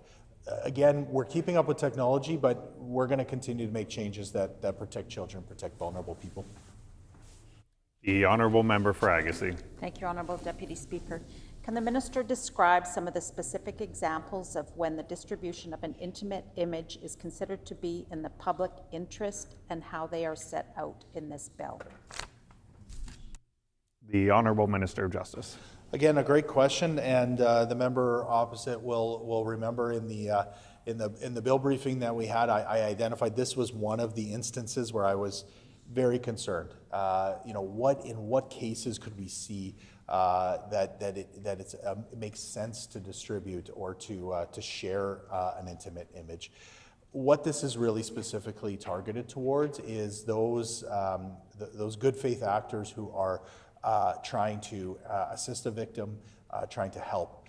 That can be law enforcement, that can be community, that can be really anyone who's doing this simply for the sake of supporting that victim and helping to get these images from being more widely distributed. Always the minister's time has expired. The Honourable Member for Morton Winkler. Thank you, Honourable Deputy Speaker. Because we know that there's always evolving and new technology coming constantly, is there any additional or new education that's being proposed specifically for this bill or with the intimate partner or the like, because we have so many youth and young adults that are targeted, helping to protect our loved ones that could be victims of these images being distributed. The Honourable Minister of Justice. Yeah, I mean, this is such an important point that, you know, I have young kids, and I just think about, you know, the world that they're growing up in and the kinds of pressures they're feeling. Really, we have leaned into the relationship with C3P. Members of this chamber, the public will have seen their public advocacy campaigns. They are phenomenal, and they really reach that audience. Again, the member opposite mentions young people, so they're targeted towards those young people, and it gives them confidence that they have somebody out there looking out for them. If a young person doesn't feel comfortable going to a parent or guardian, they should always feel comfortable going to C3P and to law enforcement. The Honourable Member for Agassiz. Thank you, Honourable Deputy Speaker. Can the Minister tell us a bit about how the specific measures in this bill have come about? Have the courts or the Crown attorneys made these recommendations based on recent experience in enforcing and the current laws, and how this has evolved and brought to light since the initial legislation was brought forward? The Honourable Minister of Justice. Well, again, the impetus for this is the 5-year review, and there were a number of recommendations that flowed from that. But again, I think the member opposite has hit the nail on the head, that this is really those who work in this space, who work on these issues every single day, that support victims every single day, who have come forward and said these are the changes that'll have the biggest impact. And so we trust their guidance, because we know that they are experts in this field and they have the best interests of victims at heart, and that's why it was so important to bring this bill as our first piece of legislation this session. The Honourable Member for Morton Winkler. Thank you, Honourable Speaker, Deputy Speaker. What powers are given to the courts to help protect victims and ensure appropriate measures and orders can be taken to rectify the harm and ensure the defendant complies with court orders? The Honourable Minister of Justice. This bill specifically gives additional powers to the courts in making rulings and making judgments, but also enforcing. And so, for instance, we talked about the internet intermediaries. These are oftentimes companies that are, exist transnationally. We've seen that there's been some success in having those court orders, sometimes just banning those images from even being within the country as a starting point. And of course, contempt of court and the ability the court has added some teeth to this particular change in the legislation. The Honourable Member for Agassiz. Thank you, Honourable Deputy Speaker. I know we've touched briefly on the newly established tort, but can the Minister expand on and tell us what the remedies are in the bill for this newly established tort and for the threatened distribution of an intimate image? The Honourable Minister of Justice. Yeah, well, so as I said, this gives an additional ability for a new tort, which specifically talks about threatening and other issues that have been identified through the review. But this also gives us more provision for civil remedies, and of course we know this is the key to this legislation. We need an all-hands-on-deck approach, and we need it through the criminal code. As I said, we need those changes to come, but we certainly want to take every step we can within those civil remedies to ensure that we're getting the results, and that is to protect victims. The Honourable Member for Morton Winkler. Thank you, Honourable Deputy Speaker. I just have a question. That we know that there's so many devastating situations that are happening with young people. I mean, we lost somebody in my constituency because they were devastated because they took their own life, and it was devastating for our community because of an intimate a photo that was shared, and so for my question would be, like, what is the parameters, or how will this bill affect the platforms that are being used to share these intimate photos and The Honourable Minister of Justice. Yeah, my heart goes out to the community, and we've heard some horrific stories about young people who feel helpless or feel cornered, who feel like they have no one to turn to. As I said, you know, you hope as a parent that your child would come to you and that they feel comfortable doing that. That's not always the case. And that's why C3P has that public engagement philosophy where they go out to young people and they tell them, we're here for you. We can stand up with you and we can help navigate the changes, again, that we're making in this legislation, the existing legislation. They'll assist victims, and we need more young people to know about the work that they do. The Honourable Member for Agassiz. Thank you, Honourable Deputy Speaker. I want to ask the Minister, does this bill go far enough to protect the victims? The Honourable Minister of Justice. Yeah, a good question and a good way to end, I think, our discussion here today. What I think I'm sensing and I'm hearing from the opposition is that we are all in lockstep on this legislation. You know, we believe that this is as robust as we can bring forward at this time. But I think the message here is that we want to continue to work on these issues. And as we continue to see the evolution of technology, the challenges amongst victims and young people, let's work together. Let's continue to make legislation stronger in the future. The time for questions has expired. The floor is now open for debate. The Honourable Member for Agassiz.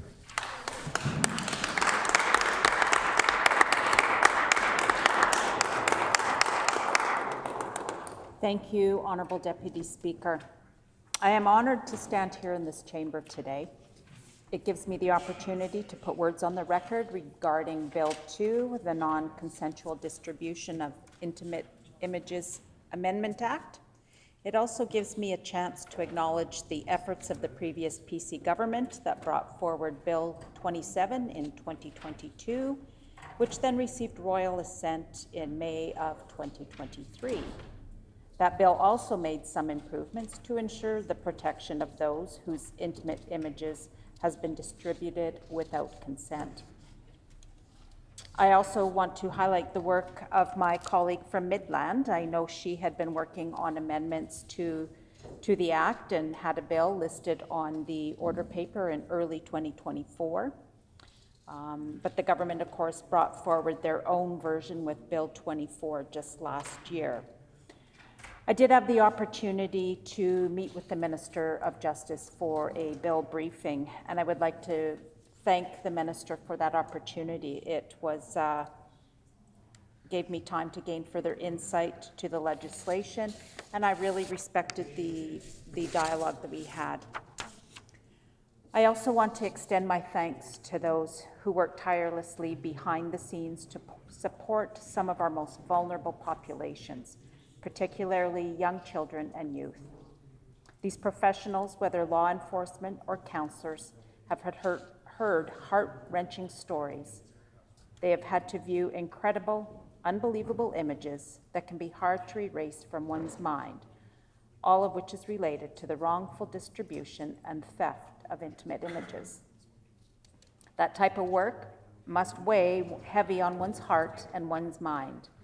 And I just want to say a shout out to those individuals who work in the field of law enforcement and child protection. I also want to thank the department's Victim Services Branch. They are doing great work behind the scenes as well to help all those that have been impacted. The Canadian Centre for Child Protection has been keeping elected officials informed on these issues for many years now and has put forward many of the measures in this Act to strengthen Manitoba laws and address the various circumstances that may arise. And as we've mentioned earlier, technology evolves and we as a society must adapt and implement necessary changes as well, and just to keep up with the times. And I think this bill addresses some of those situations that we're faced with here today. It's clear that Bill 2, the non-consensual distribution of intimate images, will address the critical issues, and it's timely and will affect the lives of individuals across our province and indeed our nation. The issue is not just a legal matter. It is a deeply personal one that impacts the dignity, the privacy, and the mental health of countless individuals, and in particularly our youth and our vulnerable populations. It's also important to discuss the proposed amendments to the Non-Consensual Distribution of Intimate Images Act. These amendments are designed to expand and clarify the rights of persons who have had their intimate images distributed without their consent, or who fear that such images may soon be distributed. Changes are important as they represent a fundamental shift in how we protect the rights and dignity of individuals in our increasingly digital society. An important key amendment included in this bill is the definition of intimate image. It is expanded to encompass images in which a person is nearly nude or not identifiable.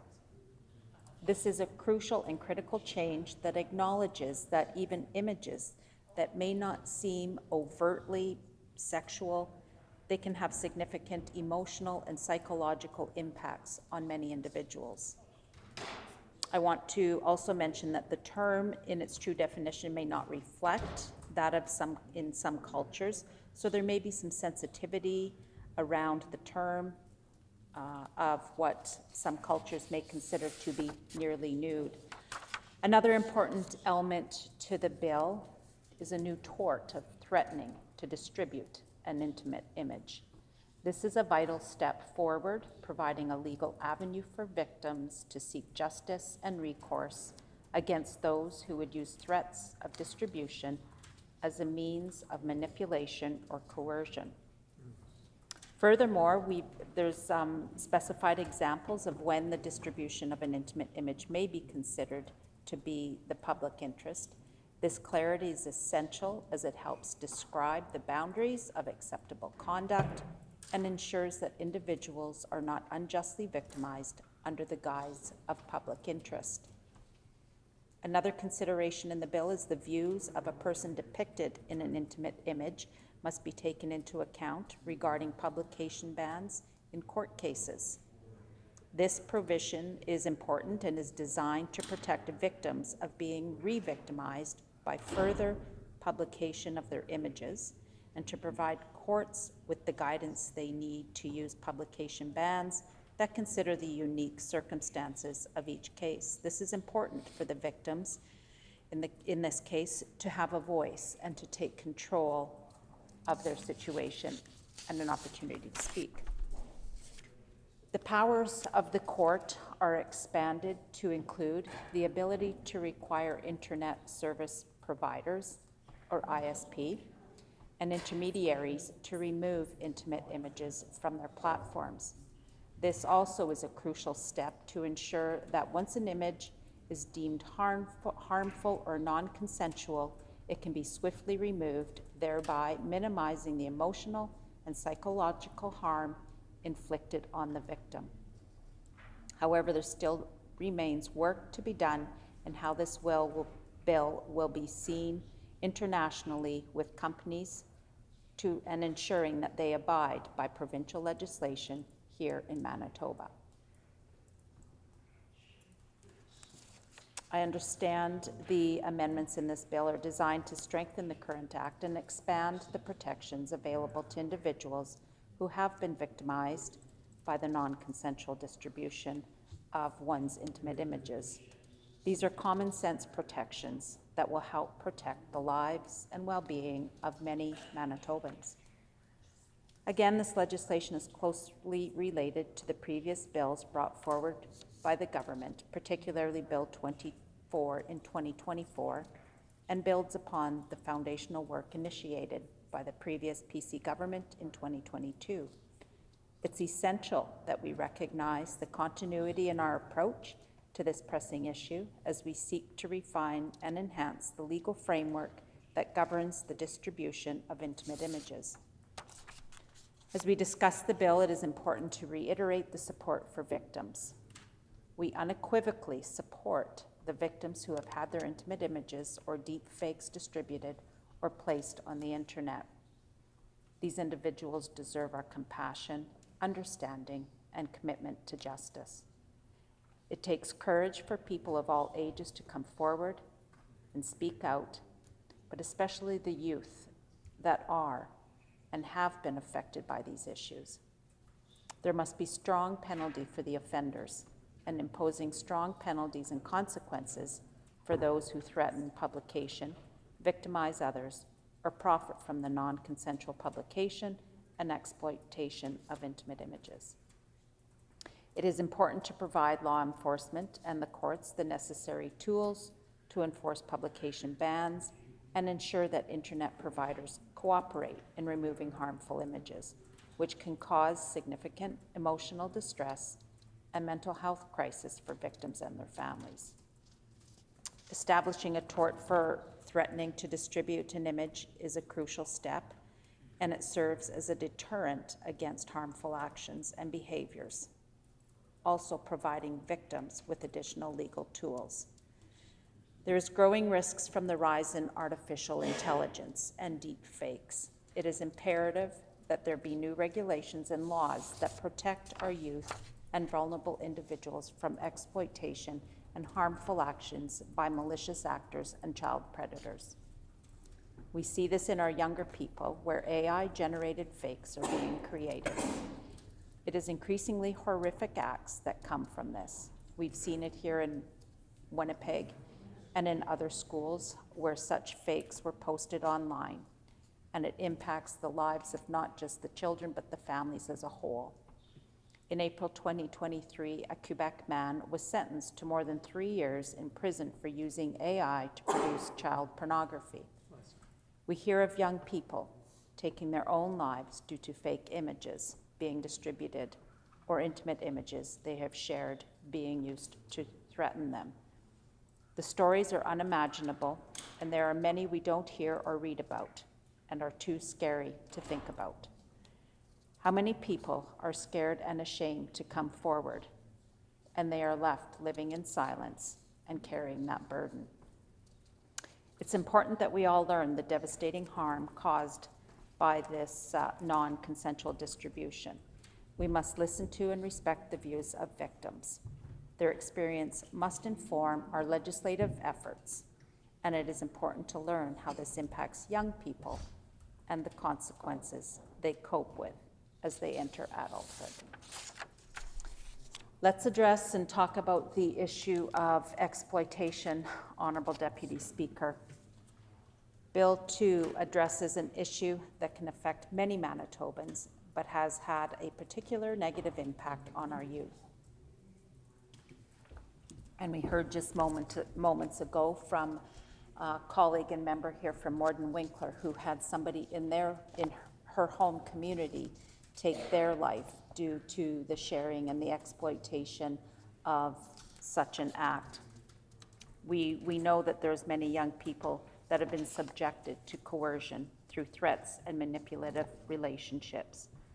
Bad actors exploit intimate images to manipulate young individuals, causing immense harm to their mental health, in some tragic cases leading to suicide. We've heard the reports of these, and I'm sure there are many more youth that have been harmed, and like I said, just aren't speaking about it. I want to take a moment to express our gratitude again to the Canadian Centre for Child Protection for their tireless work bringing forward ideas that strengthen the legislation that's been brought forward here in Manitoba, and their commitment to safeguarding our children and the vulnerable populations. I can't imagine the stories they've heard and the images that they have seen. Navigating the complexities of our digital age, we must all recognize that the world our children and young adults inhabit changes rapidly. Thank you.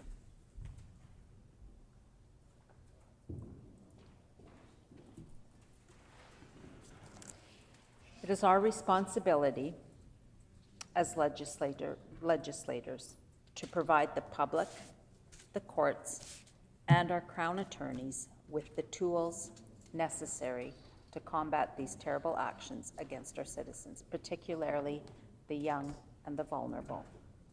We've witnessed both young women and young men victimized online, predators who threaten to release intimate images publicly. These threats are not mere inconveniences, they are weapons used to manipulate individuals into doing things against their will, exploiting their fears and their vulnerabilities. We all have to take action that we can take to prevent these predators and bad actors from continuing their abuse. It is vital that we work together to deter this behavior and halt the ongoing abuse and prevent further exploitation. Children are at risk, youth are at risk, adults are at risk. We're all at risk. And there is a role for the federal government in this as well. And we must also call upon the feds to step up, take action through the criminal code, and implement stronger laws to protect vulnerable Manitobans and all Canadians from coercion, blackmail, and manipulation. Governments have been playing catch up on regulations and laws in this rapidly evolving world of AI, deepfakes, online communities, and the dark web. There needs to be change, and we need to tailor new laws to govern these new situations and ensure that we protect those who are vulnerable from predators and criminals seeking to exploit others. We understand that relationships can sometimes be abusive, both physically and mentally. One person may use intimate images obtained from another to manipulate, coerce, or extort them for personal gain. With new technology comes the new terms and definitions, and this bill expands on those that were brought forward by our government in 2022. Bill 2 is a continuation of what will be evolving legislation, introducing measures supported and put forward by stakeholders dedicated to protecting children, young adults in Canada from the kind of abuse that can occur during online interactions. And in adults, we can see this on sometimes dating websites and other interactions that adults are exploring as we explore the new digital age as well. And adults get caught in this as well.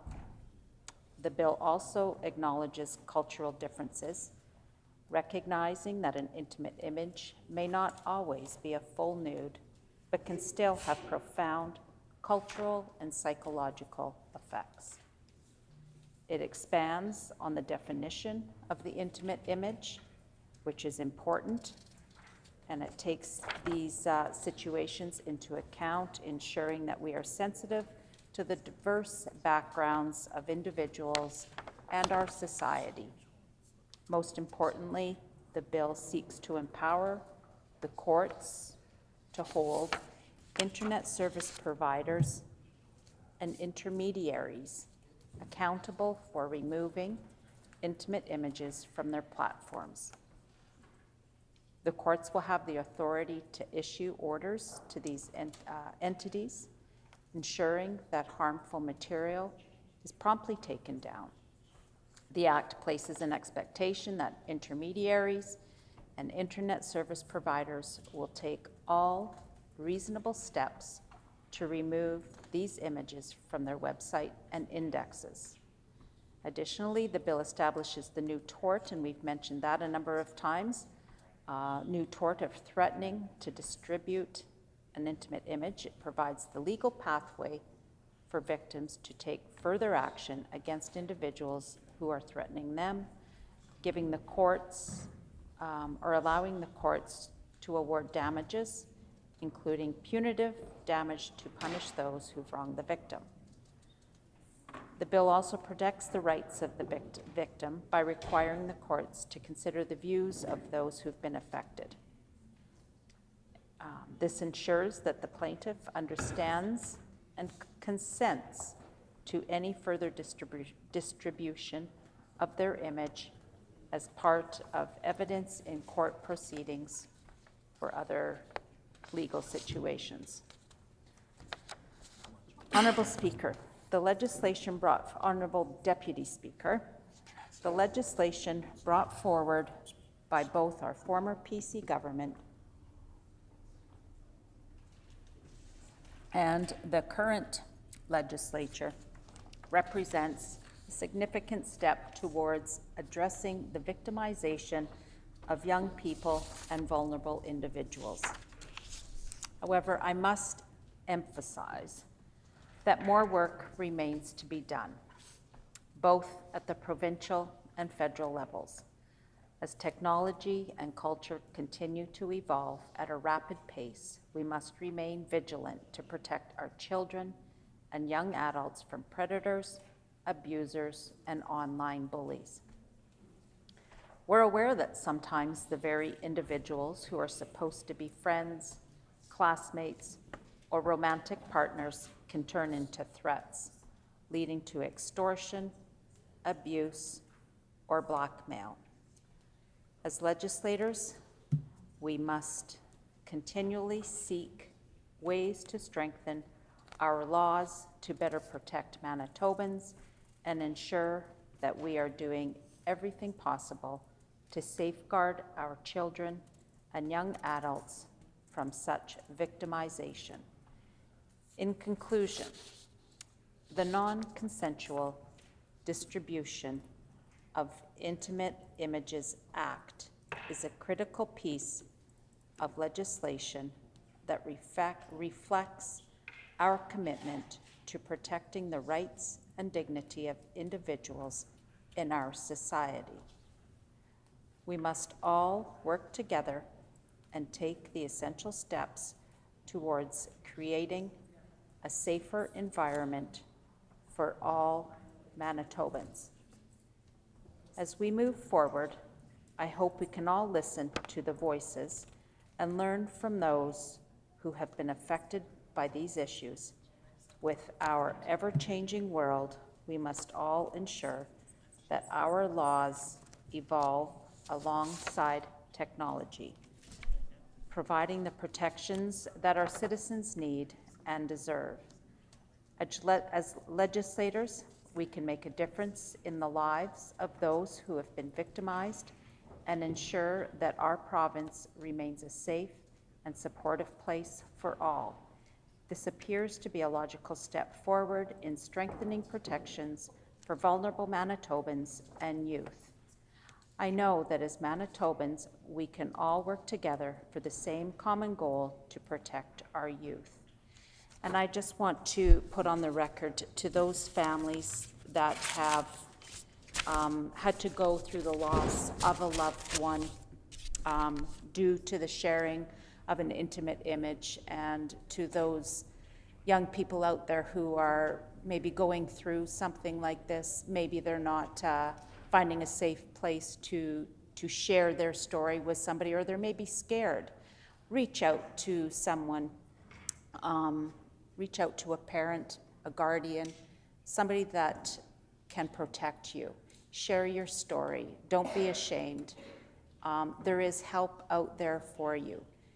And the same goes for adults. I know sometimes we feel vulnerable in the world that we live in, especially in the digital world. It's a new exploration for many out there, and a different place to explore. Don't be ashamed. You know, I know there's some seniors that can be vulnerable to technology as well, and they have a hard time sharing their stories.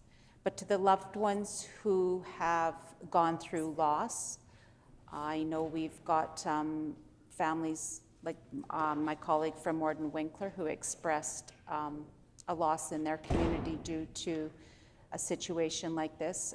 My heart goes out to those who are going through that loss. It can affect not just children, families, but like my friend, colleague from Morden Winkler, a community as a whole. And having legislation in place that can work and further protect our vulnerable people as it evolves, or it will evolve as technology evolves. It's a challenge to keep up with it. Quite often, those online predators are always a step ahead. So the challenge lies to keep on top of it, and hopefully we here as legislators can work together to make Manitoba a better place, to offer safety for those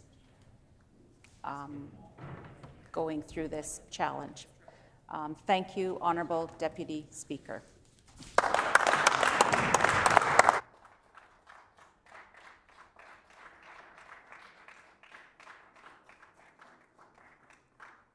The honourable member for Roblin. Thank you, Honourable Deputy Speaker.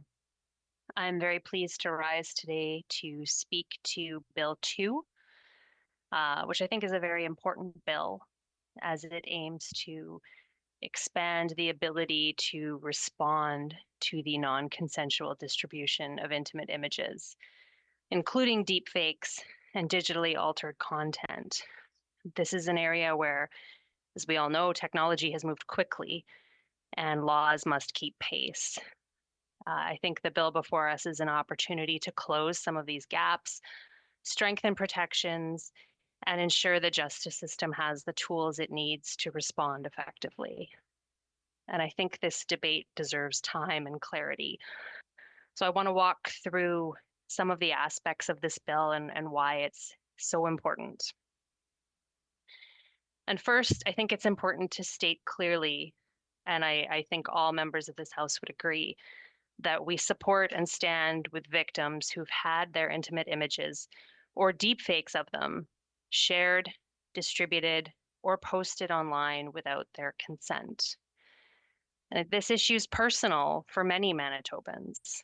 But for victims, the experience is not a one-time incident. It is a prolonged violation. When an image becomes public, or even when someone threatens to publish it, the victim loses a measure of control over their privacy, their dignity, and their safety. Some suffer from anxiety, depression, and panic attacks. Others withdraw from school or work. And young people in particular often feel overwhelmed by shame and social fallout. Adults may see professional reputations damaged, and families experience fear and stress as they try to support their loved ones through what can be a very traumatic experience. This harm isn't just theoretical. It's been well documented in research, in other jurisdictions, and in countless personal stories. And victims of these crimes tell us the same thing, that the worst part is the sense that they cannot undo what has been done, that once an image is circulated online, it becomes almost impossible to contain. And our laws need to recognize that reality. And if we're going to strengthen our response, we need to start by listening to those victims, not just as an act of empathy, but as a foundation for policy. We need to listen to and respect the views and respond to the views of those whose intimate images have been broadcast, distributed, or published on the internet. And those who've had their images misappropriated, including through AI manipulation, need to know that the courts and the government will hear them. Historically, and very unfortunately, many victims have not come forward at all. They fear embarrassment, disbelief, or retaliation. They worry that the justice system cannot help them. Some simply don't know their rights in this situation. Others believe that even if they report the harm, the image will still circulate. And if we want to reduce victimization, we have to make reporting worthwhile. That means providing accessible remedies, meaningful enforcement, and courts that can act quickly. It means telling victims. Order. The next time this issue is before the House, the honourable member will have 26 minutes. The time being 5 p.m. This House is adjourned and stands adjourned until 1:30 p.m. tomorrow.